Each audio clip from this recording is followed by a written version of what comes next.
റോബറികളുടെ കഥകൾ, പ്രത്യേകിച്ചും ബാങ്ക് റോബറികളുടെ കഥകൾ അതിഷ്ടമില്ലാത്തവർ കുറവായിരിക്കും. Antwerp diamond robbery, Tiflis bank robbery, Brinks bank robbery, Baker street bank robbery, collar bomb money heist, അങ്ങനെ തുടങ്ങി രസകരമായിട്ടുള്ള പല കഥകളും ചരിത്രത്തിലുണ്ട്. ഇതെല്ലാം നമ്മൾ ചെയ്ത വീഡിയോകളുമാണ്. എന്നാൽ നിരവധി ബാങ്കുകൾ കൊള്ളയടിച്ച ശേഷം അതിലൊന്നും ഒരു സംതൃപ്തി വരാത്തതുകൊണ്ട് 4 പോലീസ് സ്റ്റേഷനും കൂടി കൊള്ള ചെയ്തൊരു സെലിബ്രിറ്റി റോബർ അമേരിക്കയുടെ ചരിത്രത്തിലുണ്ട്. സെലിബ്രിറ്റി റോബർ എന്ന വാക്ക് നമ്മൾ മലയാളിക്ക് അത്ര പുതുമയൊന്നുമല്ല. കായംകുളം കൊച്ചുണ്ണി ജീവിച്ച നാടാണ് നമ്മുടെ. കേരളത്തിലെ സെലിബ്രിറ്റി റോബർ കൊച്ചുണ്ണിയാണ്. അതിനു മുകളിൽ വയ്ക്കുവാനായിട്ട് നമ്മുടെ നാട്ടിൽ വേറെ ആരുമില്ല. എന്നാൽ നമ്മൾ ഇന്ന് പരിചയപ്പെടുന്ന ആളിന്റെ റേഞ്ച് അതൊന്നു വേറെയാണ്. Bureau of investigation enemy number 1 എന്ന് പ്രഖ്യാപിച്ച ആദ്യത്തെ റോബർ ആയിരുന്നു ജോൺ ഡിലിഞ്ചർ. 1935 BOI എന്ന പേരൊന്ന് പരിഷ്കരിച്ച് അവർ FBI എന്നാക്കി. അതായത് ഇന്നത്തെ FBI തന്നെയാണ് അന്നത്തെ BOI. കാഴ്ചയിൽ അതിസുന്ദരൻ, നടപ്പും സ്റ്റൈലുമെല്ലാം ഹോളിവുഡ് നടന്മാരെ തോൽപ്പിക്കും വിധം അതായിരുന്നു ജോൺ ഡിലിഞ്ചർ.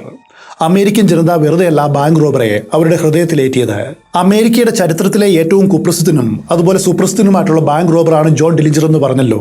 ചെറുപ്പത്തിൽ ജോണി എന്ന പേരിലും പോലീസിന്റെ കയ്യിൽ നിന്നും അതിസമർത്ഥമായിട്ട് രക്ഷപ്പെടുവാനുള്ള കഴിവുള്ളതുകൊണ്ട് ജാക്ക് ദ റാബിറ്റ് എന്ന പേരിലും ജോൺ അറിയപ്പെട്ടു.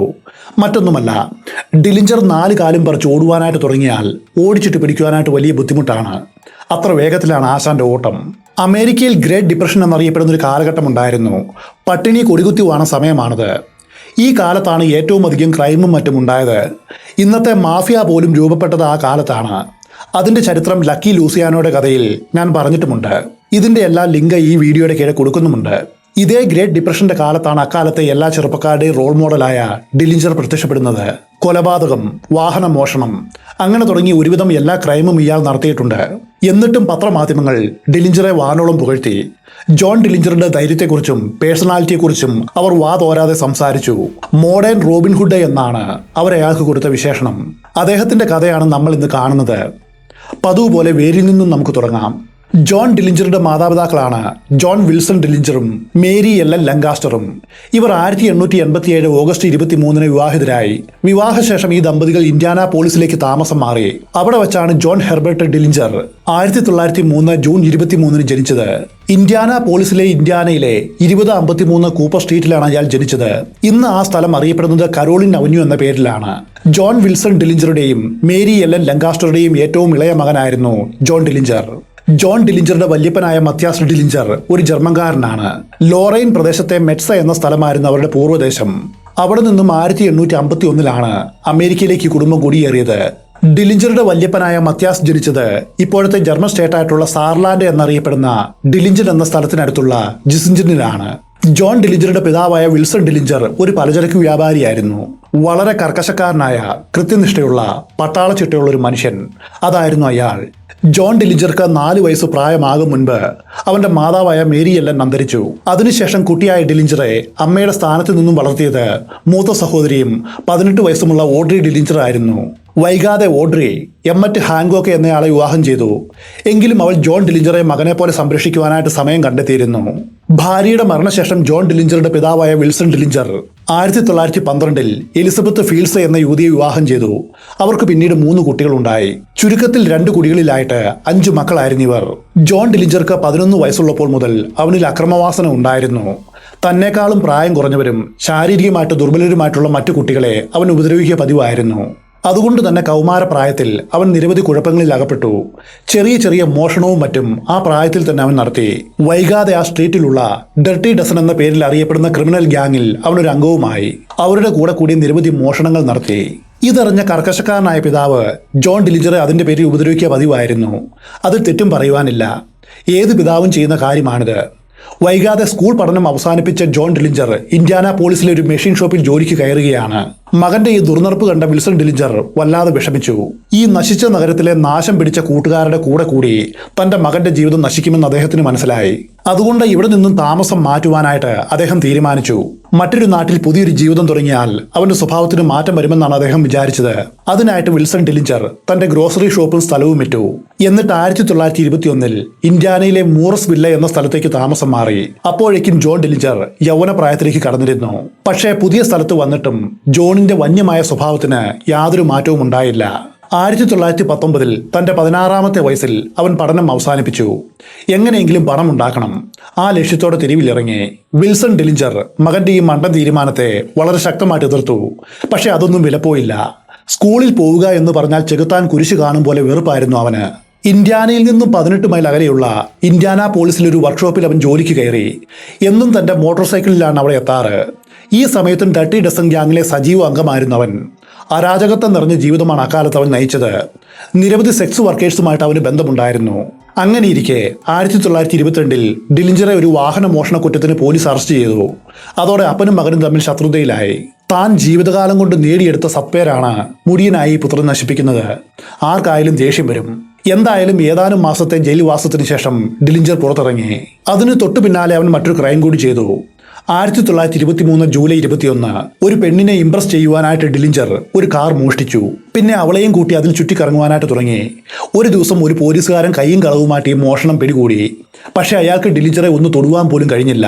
അതിനു മുൻപ് അയാളുടെ പിടിയിൽ നിന്നും അവൻ ഓടി രക്ഷപ്പെട്ടു. പോലീസിന്റെ കണ്ണ് വെട്ടിച്ച് വീട്ടിലെത്തി ഒളിച്ചിരുന്നാൽ തന്നെ അവർ നിസ്സാരമായിട്ട് പൊക്കുമെന്ന് അറിയാവുന്നതുകൊണ്ട് ഡിലിഞ്ചർ ഒരു കാര്യം ചെയ്തു. അതിന്റെ പിറ്റേ ദിവസം യുണൈറ്റഡ് സ്റ്റേറ്റ് നേവിയിൽ ജോയിൻ ചെയ്തു. ഇപ്പോൾ നിങ്ങൾക്കൊരു സംശയം തോന്നിയേക്കാം, നേവിയിൽ ചേർന്നാൽ പോലീസ് പിടിക്കില്ലേ എന്ന്. ഇന്നേക്ക് 100 വർഷം മുൻപുള്ള കഥയാണിത്. അന്ന് ക്രിമിനൽസിനെ ഒളിച്ച് ജീവിക്കുവാനായിട്ട് ഏറ്റവും നല്ല വഴി നേവിയിലോ മിലിറ്ററിയിലോ ചേരുകയാണ്. അവരെ വേഗം തന്നെ മറ്റു സ്ഥലങ്ങളിലേക്ക് ജോലിക്ക് അവർ അയക്കും. അങ്ങനെ അവർക്ക് നിസ്സാരമായിട്ട് പോലീസിന്റെ കണ്ണ് വെട്ടിക്കുവാനും കഴിയും. USS യൂട്ട എന്ന കപ്പലിലാണ് അവൻ ജോലിക്ക് കയറിയത്. ഈ കപ്പലിനും ഒരു ചരിത്രമുണ്ട്. 1941 പേൾ ഹാർബർ ആക്രമണത്തിൽ നശിച്ച കപ്പലാണിത്. വൈകാതെ ഈ പണിയും തനിക്ക് പറ്റിയ പണിയല്ല എന്ന് അവന് മനസ്സിലായി. കാരണം അധ്വാനിച്ച് ജീവിക്കുന്നതിനോട് ഡിലിഞ്ചർക്ക് ഒട്ടും താല്പര്യമില്ലായിരുന്നു. ഒരു ദിവസം നേവിയിൽ നിന്നും അവൻ ഒളിച്ചോടി. 1924 അയാൾ വീണ്ടും മൂറസ് വില്ലയിലെ വീട്ടിൽ മടങ്ങിയെത്തി. അധികം വൈകാതെ ബെറിൽ ഏതൽ ഹേവിയസ് എന്ന 16-കാരിയെ പരിചയപ്പെട്ടു. പരിചയം പ്രണയമായി. വൈകാതെ ഇരുവരും വിവാഹിതരായി. പിതാവിന്റെ ഫാം ഹൗസിൽ താമസവും തുടങ്ങി. ഈ സമയത്തും കാര്യമായിട്ടുള്ള യാതൊരു ജോലിയും അയാൾക്കില്ലായിരുന്നു. അതുകൊണ്ട് തന്നെ ജീവിക്കുവാനുള്ള വരുമാനവുമില്ല. പിതാവിന്റെ ഔദാര്യത്തിലാണ് കഴിഞ്ഞു കൂടുന്നത്. അങ്ങനെ ഇരിക്കെ ഒരു ദിവസം ഡിലിഞ്ചർ അയൽവാസിയുടെ കുറച്ച് കോഴികളെ മോഷ്ടിച്ചു. അത് കേസായി. ഡിലിഞ്ചറെ പോലീസ് അറസ്റ്റ് ചെയ്തു. എന്നാൽ വിൽസൺ ഡിലിഞ്ചർ അയൽവാസിയുമായിട്ട് സംസാരിച്ച് ഈ കേസ് കോടതിയിൽ എത്തിക്കാതെ ഒത്തുതീർപ്പിലാക്കി. അതോടെ അപ്പനും മകനും തമ്മിലുള്ള ബന്ധം വീണ്ടും വഷളായി. ചുരുക്കത്തിൽ മകനെയും മരുമകളെയും വിൽസൺ ഫാം ഹൗസിൽ നിന്നും അടിച്ചിറക്കി. അതോടെ ജോൺ ഡിലിഞ്ചറും ഭാര്യ ബെറിലിന്റെ മാതാപിതാക്കളുടെ ഒപ്പം ഇന്ത്യാനയിൽ തന്നെയുള്ള മാറ്റിൻസ് വില്ലയിൽ താമസം തുടങ്ങി. അവിടെയുള്ള ഒരു അപ്പോഴ്സറി കടയിൽ ജോണിന് ഒരു ജോലിയും കിട്ടി. ഇതിനിടയിൽ 1924 മാർട്ടിൻസ് വില്ലെ ബേസ്ബോൾ ടീമിൽ ജോൺ അംഗമായി. ഇതിൽ നിന്നെല്ലാം നമുക്കൊരു കാര്യം മനസ്സിലാക്കാം. ജോൺ ഡിലിഞ്ചർ ഒരു സകലകലാ വല്ലഭനാണ്. പക്ഷെ അതയാൾ വേണ്ട വിധം ഉപയോഗിച്ചില്ല. അതായിരുന്നു അയാളുടെ പരാജയവും. ഇവിടെ വച്ചാണ് എഡ്ഗാർ സിംഗിൾട്ടൺ എന്ന ഒരാളെ ഡിലിഞ്ചർ പരിചയപ്പെടുന്നത്. എഡ്ഗാർ നല്ല തരക്കേടില്ലാത്ത ഒരു മദ്യപാനിയായിരുന്നു. അതും കൂടാതെ എഡ്ഗാർ സിംഗിൾട്ടൺ ജോൺ ഡിലിഞ്ചറുടെ രണ്ടാനമ്മയുടെ ഒരു ബന്ധുവും കൂടിയാണ്. അയാളും ക്രിമിനൽ പശ്ചാത്തലമുള്ള വ്യക്തിയാണ്. ചുരുക്കത്തിൽ 2 ക്രിമിനൽ മൈൻഡുള്ളവർ ഇവിടെ വെച്ച് കൂടിച്ചേരുകയാണ്. വൈകാതെ 2 പേരും ചേർന്ന് ഒരു ക്രൈം നടത്തുവാനായിട്ട് പദ്ധതിയിട്ടു. ഒരു പലചരക്ക് കച്ചവടക്കാരനെ കൊള്ളയടിക്കുവാനായിട്ട് അവർ തീരുമാനിച്ചു. അതിനുവേണ്ടി മോഷ്ടിച്ച ഒരു കാറിൽ അവർ രാത്രിയിൽ കട ക്ലോസ് ചെയ്യുന്ന സമയം നോക്കി അവിടെ എത്തി. സിംഗിൾട്ടൺ കാർ സ്റ്റാർട്ട് ചെയ്ത് കൊള്ളയടിച്ച ശേഷം എത്രയും വേഗം രക്ഷപ്പെടുവാനായിട്ട് തെരുവിൽ തയ്യാറായിട്ട് നിന്നു. ഡിലിഞ്ചറാണ് കട കൊള്ളയടിക്കുവാനായിട്ട് ഒറ്റയ്ക്ക് പുറപ്പെട്ടത്. അവന്റെ കൈവശം ഒരു .32 കാലിബർ പിസ്റ്റളും ഒരു കമ്പിവടിയും ഉണ്ടായിരുന്നു. കമ്പിവടി ഒരു തുണിയിൽ പൊതിഞ്ഞാണ് പിടിച്ചിരുന്നത്. അവൻ നേരെ കടയുടെ ഉള്ളിലേക്ക് കയറി. കടക്കാരന്റെ പുറകിൽ നിന്നുകൊണ്ട് അയാളെ അടിച്ചു വീഴിക്കുവാനായിട്ട് തുടങ്ങിയതും എന്തോ ഭാഗ്യം കൊണ്ട് അയാൾ തിരിഞ്ഞു നോക്കി. വേഗം തന്നെ ആ കമ്പിവടിയിൽ കയറി പിടിക്കുവാനായിട്ട് അയാൾക്ക് സാധിച്ചു. അടുത്ത നിമിഷം ഡിലിഞ്ചർ തോക്കെടുത്തു. ആ തോക്കിലും കടക്കാരൻ കയറി പിടിച്ചു. ഈ പിടിവലിക്കിടയിൽ തോക്കിൽ നിന്നും വെടിപൊട്ടി. ഡിലിഞ്ചർ ഞെട്ടിപ്പോയി. കടക്കാരനെ വെടിയേറ്റെന്ന് കരുതി അവൻ പുറത്തേക്ക് ഓടി. അതേ സമയത്ത് വെടിവെച്ച് കേട്ട സിംഗിൾട്ടൺ കാറും എടുത്ത് ഡിലിഞ്ചർ വരുന്നതും കാത്തു നിൽക്കാതെ അവിടെ നിന്നും രക്ഷപ്പെട്ടു പോയിരുന്നു. ഇത്തവണ ജോൺ പോലീസിന്റെ പിടിയിലായി. ലോക്കൽ പ്രോസിക്യൂട്ടർ അവനോട് നീ കുറ്റം സമ്മതിക്കുകയാണെങ്കിൽ ചെറിയ ശിക്ഷയെ കിട്ടുകയുള്ളൂ എന്ന് പറഞ്ഞ് അവനെ പറഞ്ഞു വിശ്വസിപ്പിച്ചു. ഒരു വക്കീലിനെ തനിക്ക് വേണ്ടി വാദിക്കുവാൻ വെക്കുവാനുള്ള സാമ്പത്തിക ശേഷി അപ്പോഴവനില്ലായിരുന്നു. ഈ പ്രോസിക്യൂട്ടറുടെ വാക്ക് വിശ്വസിച്ച് ഡിലിഞ്ചർ കോടതിയിൽ കുറ്റം സമ്മതിച്ചു. എന്നാൽ അതൊരു ചതിയായിരുന്നു. കുറ്റസമ്മതം നടത്തിയ അയാളെ കോടതി 10 മുതൽ 20 വർഷമാണ് ശിക്ഷ വിധിച്ചത്. കൂട്ടുപ്രതിയായിട്ടുള്ള എഡ്ഗാർ സിംഗിൾട്ടൺ ഒരു വക്കീലുമായിട്ടാണ് വന്നത്. അതുകൊണ്ട് അയാൾക്ക് 2 മുതൽ 4 വർഷം വരെയാണ് ശിക്ഷ കിട്ടിയത്. അതിനുശേഷം അവനെ ഇന്ത്യാന പ്രിസൺ റിഫോർമേറ്ററിയിലേക്ക് അയച്ചു. ഇതിനിടെ ബെറിലും കുടുംബവും തുടർച്ചയായിട്ട് ജോൺ ഡിലിഞ്ചറെ സന്ദർശിച്ചിരുന്നു. വൈകാതെ ആ ബന്ധം തകർന്നു. 1929 ജൂൺ 20 ബെറിൽ ഔദ്യോഗികമായിട്ട് അയാളെ ഡിവോഴ്സ് ചെയ്തു. അത് അയാളുടെ ഹൃദയം തകർത്തുവെന്ന് വേണം പറയുവാൻ. ഇതിനിടയിൽ നിരവധി തവണ പരോള് കിട്ടുവാനായിട്ട് അവൻ അപേക്ഷിച്ചു. പക്ഷേ കോടതി അതെല്ലാം തള്ളിക്കളഞ്ഞു. അതിന്റെ കൂടെയാണ് കൂനിമേ കുരുവെന്ന പോലെ മറ്റൊരു കാര്യം കൂടി സംഭവിച്ചത്. ജയിലിൽ വെച്ച് നടത്തിയ വൈദ്യപരിശോധനയിൽ ഡിലിഞ്ചർക്ക് ഗൊണേറിയ എന്ന ലൈംഗിക രോഗം ഉള്ളതായിട്ട് കണ്ടെത്തി.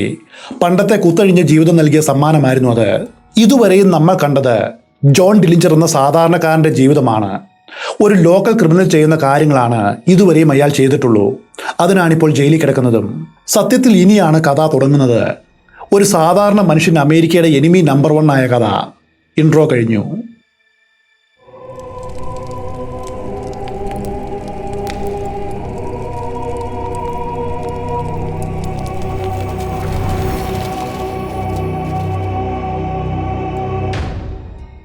ജയിൽ ജീവിതം നിരവധി അനുഭവ സമ്പത്തുകളാണ് ജോൺ ഡിലിഞ്ചർക്ക് നൽകിയത്. നീണ്ട ഈ ജയിൽ ജീവിതത്തിനിടയിൽ അയാൾ കൊടും കുറ്റവാളികളായിട്ടുള്ള Harry Pete Pierpont, Russell Clark, Charles Makley, Homer Van Peter, Walter Dietrich അങ്ങനെ തുടങ്ങിയ തടവുകാരെ പരിചയപ്പെട്ടു. ഇവരെല്ലാവരും നല്ല കറതീർന്ന കള്ളന്മാരായിരുന്നു.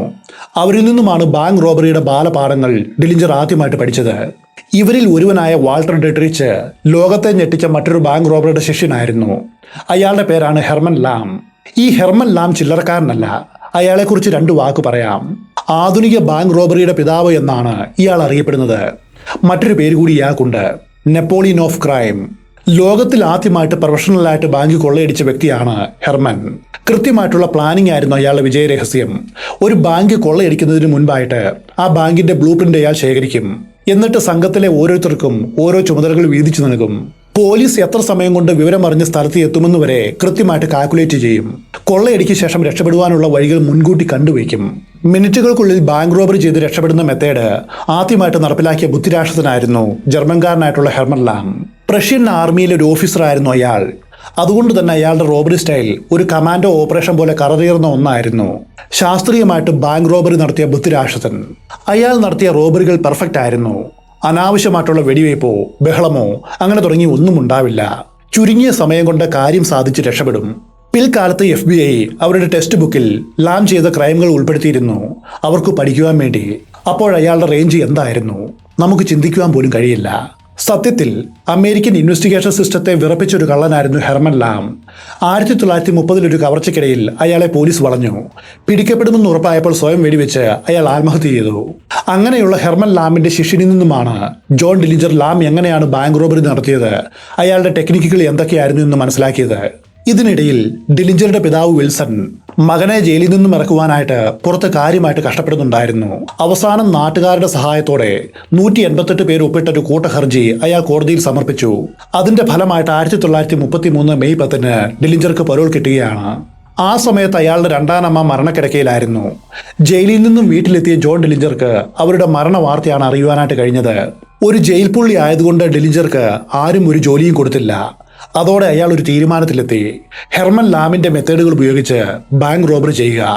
1933 ജൂൺ 21 അന്നാണ് ജോൺ ഡിലിഞ്ചർ എന്ന ബാങ്ക് റോബർ ജനിക്കുന്നത്. ഓഹിയോയിലെ ന്യൂ കാർലിസിലെ നാഷണൽ ബാങ്ക് ഹെർമൻ ലാമിന്റെ ടെക്നിക്ക് ഉപയോഗിച്ച് അയാൾ വിജയകരമായിട്ട് കൊള്ളയടിച്ചു. $10,000 കിട്ടിയത്. ജോൺ ഡിലിഞ്ചറുടെ ആദ്യത്തെ ബാങ്ക് റോബറി ആയിരുന്നു ഇത്. തൊട്ടു പിന്നാലെ ഓഗസ്റ്റ് 14 ബ്ലൂഫ്ടണിലുള്ള ഒരു ബാങ്കും കൊള്ളയടിച്ചു. അധികം വൈകാതെ സെപ്റ്റംബർ 6 ഇൻഡ്യാനാപോളിസിലെ മസാച്യുസെറ്റ്സ് അവന്യൂ സ്റ്റേറ്റ് ബാങ്ക് കൊള്ളയടിച്ച് $21,000 മോഷ്ടിച്ചു. ഫെഡറൽ ഏജന്റുമാർ ജോണിനു വേണ്ടി വലവരിച്ചു. അയാളെ തിരഞ്ഞവർ പരക്കം പാഞ്ഞു. അവസാനം 1933 സെപ്റ്റംബർ 22 ഡാറ്റണി വെച്ച് ജോൺ പോലീസിന്റെ പിടിയിലായി. തൊട്ടു പിന്നാലെ ലിമയിലെ അല്ലൻ കൗണ്ടി ജയിലിലേക്ക് അയാളെ മാറ്റി. എന്നാൽ താൻ വൈകാതെ പിടിക്കപ്പെടുമെന്നും ജയിലിലാകുമെന്നും ജോണിന് മുൻകൂട്ടി അറിയാമായിരുന്നു. അതിനു മുൻപായിട്ട് തന്റെ കൂട്ടുകാരെ രക്ഷിക്കുവാനായിട്ട് ഒരു പ്ലാൻ അയാൾ തയ്യാറാക്കിയിരുന്നു. അതിനുവേണ്ടി ഒരു ബ്ലൂ പ്രിന്റും വരച്ച് കയ്യിൽ സൂക്ഷിച്ചിരുന്നു. അതും ആർക്കും മനസ്സിലാക്കുവാൻ കഴിയാത്ത വിധം. ഡിലിഞ്ചർ പിടിയിലായ സമയത്തും ഈ പ്ലാൻ അയാളുടെ കൈവശം ഉണ്ടായിരുന്നു. പക്ഷെ അത് എന്താണെന്ന് മനസ്സിലാക്കുവാനായിട്ട് പോലീസിന് കഴിഞ്ഞില്ല. പരോളിൽ ഇറങ്ങും മുൻപ് ജയിലിൽ വെച്ച് പരിചയപ്പെട്ട തന്റെ പുതിയ കൂട്ടുകാർക്ക് ജോൺ ഡിലിഞ്ചർ ഒരു വാക്ക് കൊടുത്തിരുന്നു. പരോളിൽ ഇറങ്ങിയ ശേഷം എന്ത് വില കൊടുത്തിട്ടാണെങ്കിലും നിങ്ങളെ ഞാൻ പുറത്തിറക്കും. പറയുക മാത്രമല്ല, അതിനുവേണ്ട കാര്യങ്ങളും അയാൾ ഇതിനോടകം ചെയ്തിരുന്നു. 1933 സെപ്റ്റംബർ 26 ഇൻഡ്യാന സ്റ്റേറ്റ് പ്രിസണിൽ കഴിയുന്ന ജോണിന്റെ കൂട്ടുകാർക്ക് ഏതാനും തോക്കുകൾ പുറത്തുനിന്നും അവരെ കാണുവാനായിട്ട് വന്ന ചിലർ വളരെ രഹസ്യമായിട്ട് കൈമാറി. ഇവർ ഡില്ലിഞ്ചറുടെ കൂട്ടുകാരായിരുന്നു. അവർ കൊടുത്ത ഈ തോക്ക് ഉപയോഗിച്ച് ഗാർഡുകളെ ബന്ധനസ്ഥരാക്കി 10 പേരാണെന്ന് ജയിൽ ചാടിയത്. ഹാരി പീറ്റും, പിയർ പോണ്ടും, റസൽ ക്ലാർക്കും, ചാൾസ് മക്ലെയും, ഹോമർ വാൻ പീറ്ററും, വാൾട്ടർ ഡെട്രിച്ചും അതിലുണ്ടായിരുന്നു. ഇവരാണ് പിൽക്കാലത്തുണ്ടായ ഡില്ലിഞ്ചർ ഗ്യാങ്ങിലെ പ്രധാനപ്പെട്ട അംഗങ്ങൾ. ജയിൽ ചാടിയതിനു ശേഷമാണ് ഇവർ ആ കാര്യം അറിഞ്ഞത്. തങ്ങളെ രക്ഷപ്പെടുത്തിയ ജോൺ ഡില്ലിഞ്ചർ ഇതിനോടകം അറസ്റ്റിലായിരിക്കുന്നു. അയാൾ ഇപ്പോൾ ലീമ ജയിലിലാണ്. പ്രത്യുപകാരം ചെയ്യുവാനായിട്ട് അവരും തീരുമാനിച്ചു. ജോൺ ഡില്ലിഞ്ചറെ എന്തു വില കൊടുത്തും പുറത്തിറക്കണം. അതിനായിട്ട് ഈ കുറ്റവാളികൾ ഒരു പ്ലാൻ തയ്യാറാക്കി. 1933 ഒക്ടോബർ 12 പിയർ പോണ്ടും ചാൾസ് മക്ലെയും റസൽ ക്ലാർക്കും ഇൻഡ്യാന സ്റ്റേറ്റ് പ്രസിഡന്റ് ഓഫീസർമാരുടെ വേഷം ധരിച്ച് തങ്ങൾ പോലീസ് ഓഫീസർമാരാണെന്ന് പറഞ്ഞ് നേരെ ലിമ ജയിലിലെത്തി. എന്നിട്ട് ഇവിടെ കഴിയുന്ന പ്രതിയായിട്ടുള്ള ജോൺ ഡില്ലിഞ്ചറെ ഇൻഡ്യാനയിലെ ജയിലിലേക്ക് കൊണ്ടുപോകുവാനാണ് തങ്ങൾ വന്നത് എന്ന് ഷെരീഫായ ജസ് ഹാർബറിനോട് ഇവർ പറഞ്ഞു. ജസ് ആകട്ടെ അവരോട് തിരിച്ചറിയൽ കാർഡുകൾ ചോദിച്ചു. തിരിച്ചറിയൽ കാർഡ് ചോദിക്കുമെന്ന് ഇവർ ഒട്ടും പ്രതീക്ഷിച്ചില്ല. പിയർ പോണ്ടും മക്ലെയും റസൽ ക്ലാർക്കും ജസ്സിന്റെ ആവശ്യത്തിന് മുൻപിൽ ഒരു നിമിഷം ഒന്ന് പതറി. കാരണം അങ്ങനെ ഒരു കാർഡ് അവരുടെ കൈവശമില്ലായിരുന്നു. തങ്ങളുടെ കള്ളി പൊളിഞ്ഞുവെന്ന് അവർക്ക് മനസ്സിലായി. അതോടെ മറ്റൊരു മാർഗവുമില്ലാതെ പിയർ പോണ്ട് തന്റെ കൈത്തോക്കെടുത്ത് ഓഫീസർ ജസ്സിനെ വെടിവെച്ചു കൊന്നു. അങ്ങനെയാണ് ജോൺ ഡില്ലിഞ്ചറെ അവർ രക്ഷപ്പെടുത്തിയത്. അതിനുശേഷം അമേരിക്കയിൽ ബാങ്ക് കൊള്ളയുടെ ഒരു പരമ്പര തന്നെയാണ് അരങ്ങേറിയത്. 1933 ഒക്ടോബർ 23 ഗ്രീൻ കാസിലിലെ സെൻട്രൽ നാഷണൽ ബാങ്കിന് സമീപം ഉച്ച കഴിഞ്ഞ് ഏകദേശം ഒരു 2:45 ഒരു കറുത്ത സ്റ്റുഡി ബേക്കർ കാർ വന്നു. 4 പേർ കാറിൽ നിന്നും ഇറങ്ങി. അവർ ബാങ്കിന് നേർക്ക് നടന്നു. സംഘത്തിലെ ഹാരി കോംബലാൻഡ് ബാങ്കിന്റെ പരിസരം നിരീക്ഷിച്ചുകൊണ്ട് ബാങ്കിന് പുറത്തായിട്ട് ഫ്രണ്ട് ഡോറിന്റെ മുൻപിലായിട്ട് നിന്നു. ജോൺ ഡില്ലിഞ്ചറും ഹാരി പിയർ പോണ്ടും ചാർലി മക്ലെയുമാണ് ഉള്ളിലേക്ക് പ്രവേശിച്ചത്. ഹാരി കാഷ്യറായ വാർഡ് മേഹലിനോട് $20 ചേഞ്ച് ആവശ്യപ്പെട്ടു. മേഹൽ ആ സമയത്ത് നല്ല തിരക്കിലായതുകൊണ്ട് അടുത്തുള്ളയാളുടെ അടുക്കിലേക്ക് പോകുവാനായിട്ട് പറഞ്ഞു. അടുത്ത നിമിഷം ഹാരി അറ്റം മുറിച്ചു മാറ്റിയിട്ട് ഷോട്ട് ഗൺ കോട്ടിന്റെ ഉള്ളിൽ നിന്നും വലിച്ചെടുത്തു. എന്നിട്ടത് മേഹലിന്റെ നേരെ ചൂണ്ടി. മേഹൽ വിറച്ചുകൊണ്ട് ചുറ്റും നോക്കി. ലോബിയിൽ ഒരു മെഷീൻ ഗണ്ണുമായിട്ട് ജോൺ ഡില്ലിഞ്ചർ നിൽക്കുന്നതാണ് അയാൾ കണ്ടത്.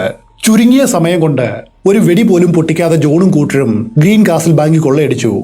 $75,000 കൊണ്ടാണ് അവരന്ന് പോയത്. അതൊരു തുടക്കം മാത്രമായിരുന്നു. ഡില്ലിഞ്ചറും കൂട്ടരും പിന്നെ അടങ്ങിയിരുന്നില്ല.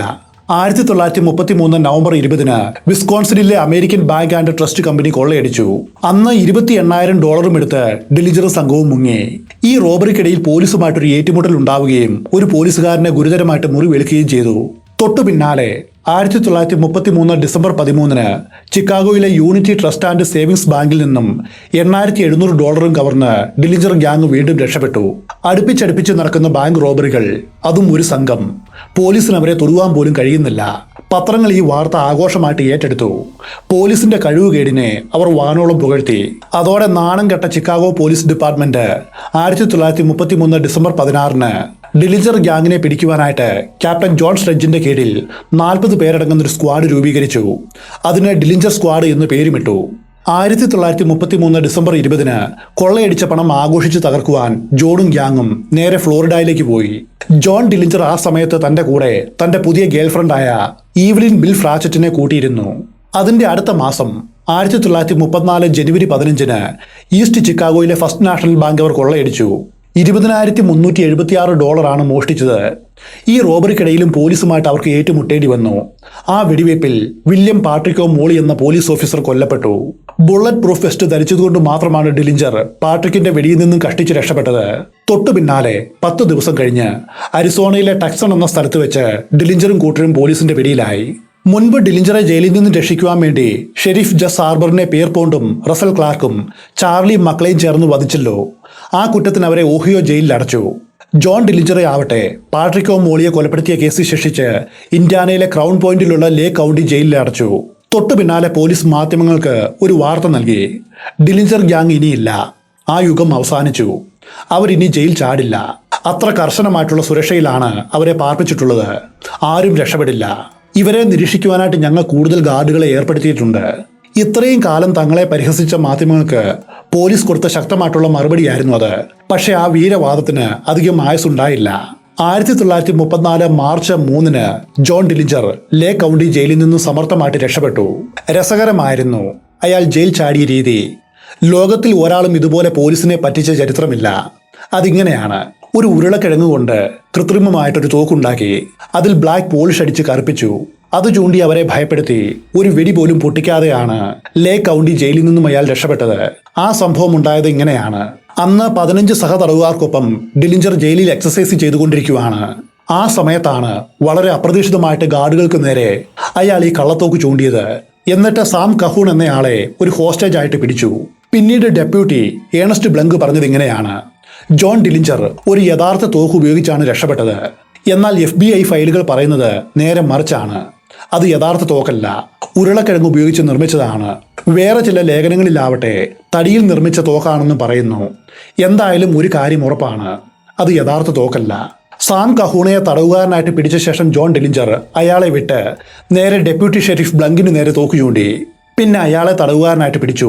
വാർഡനായ ലൂ ബേക്കറിനെയും തോക്കിൻ മുനയിൽ നിർത്തി. അവർക്ക് കാര്യം മനസ്സിലാകും മുൻപായിട്ട് അവിടെ ഉണ്ടായിരുന്ന മറ്റ് ഓഫീസർമാരെ ഭീഷണിപ്പെടുത്തി എല്ലാവരെയും ജയിലിലെ ഒരു സെല്ലിൽ അയാൾ അടച്ചുപൂട്ടി. അതോടൊപ്പം ജയിൽ ഓഫീസിൽ നിന്നും ഒരു യഥാർത്ഥ മെഷീൻ ഗണ്ണും കൈക്കലാക്കി. ഷെരീഫ് ലിലിയൻ ഹോളിയുടെ V8 കാറ് ജയിൽ വളപ്പിൽ ഉണ്ടായിരുന്നു.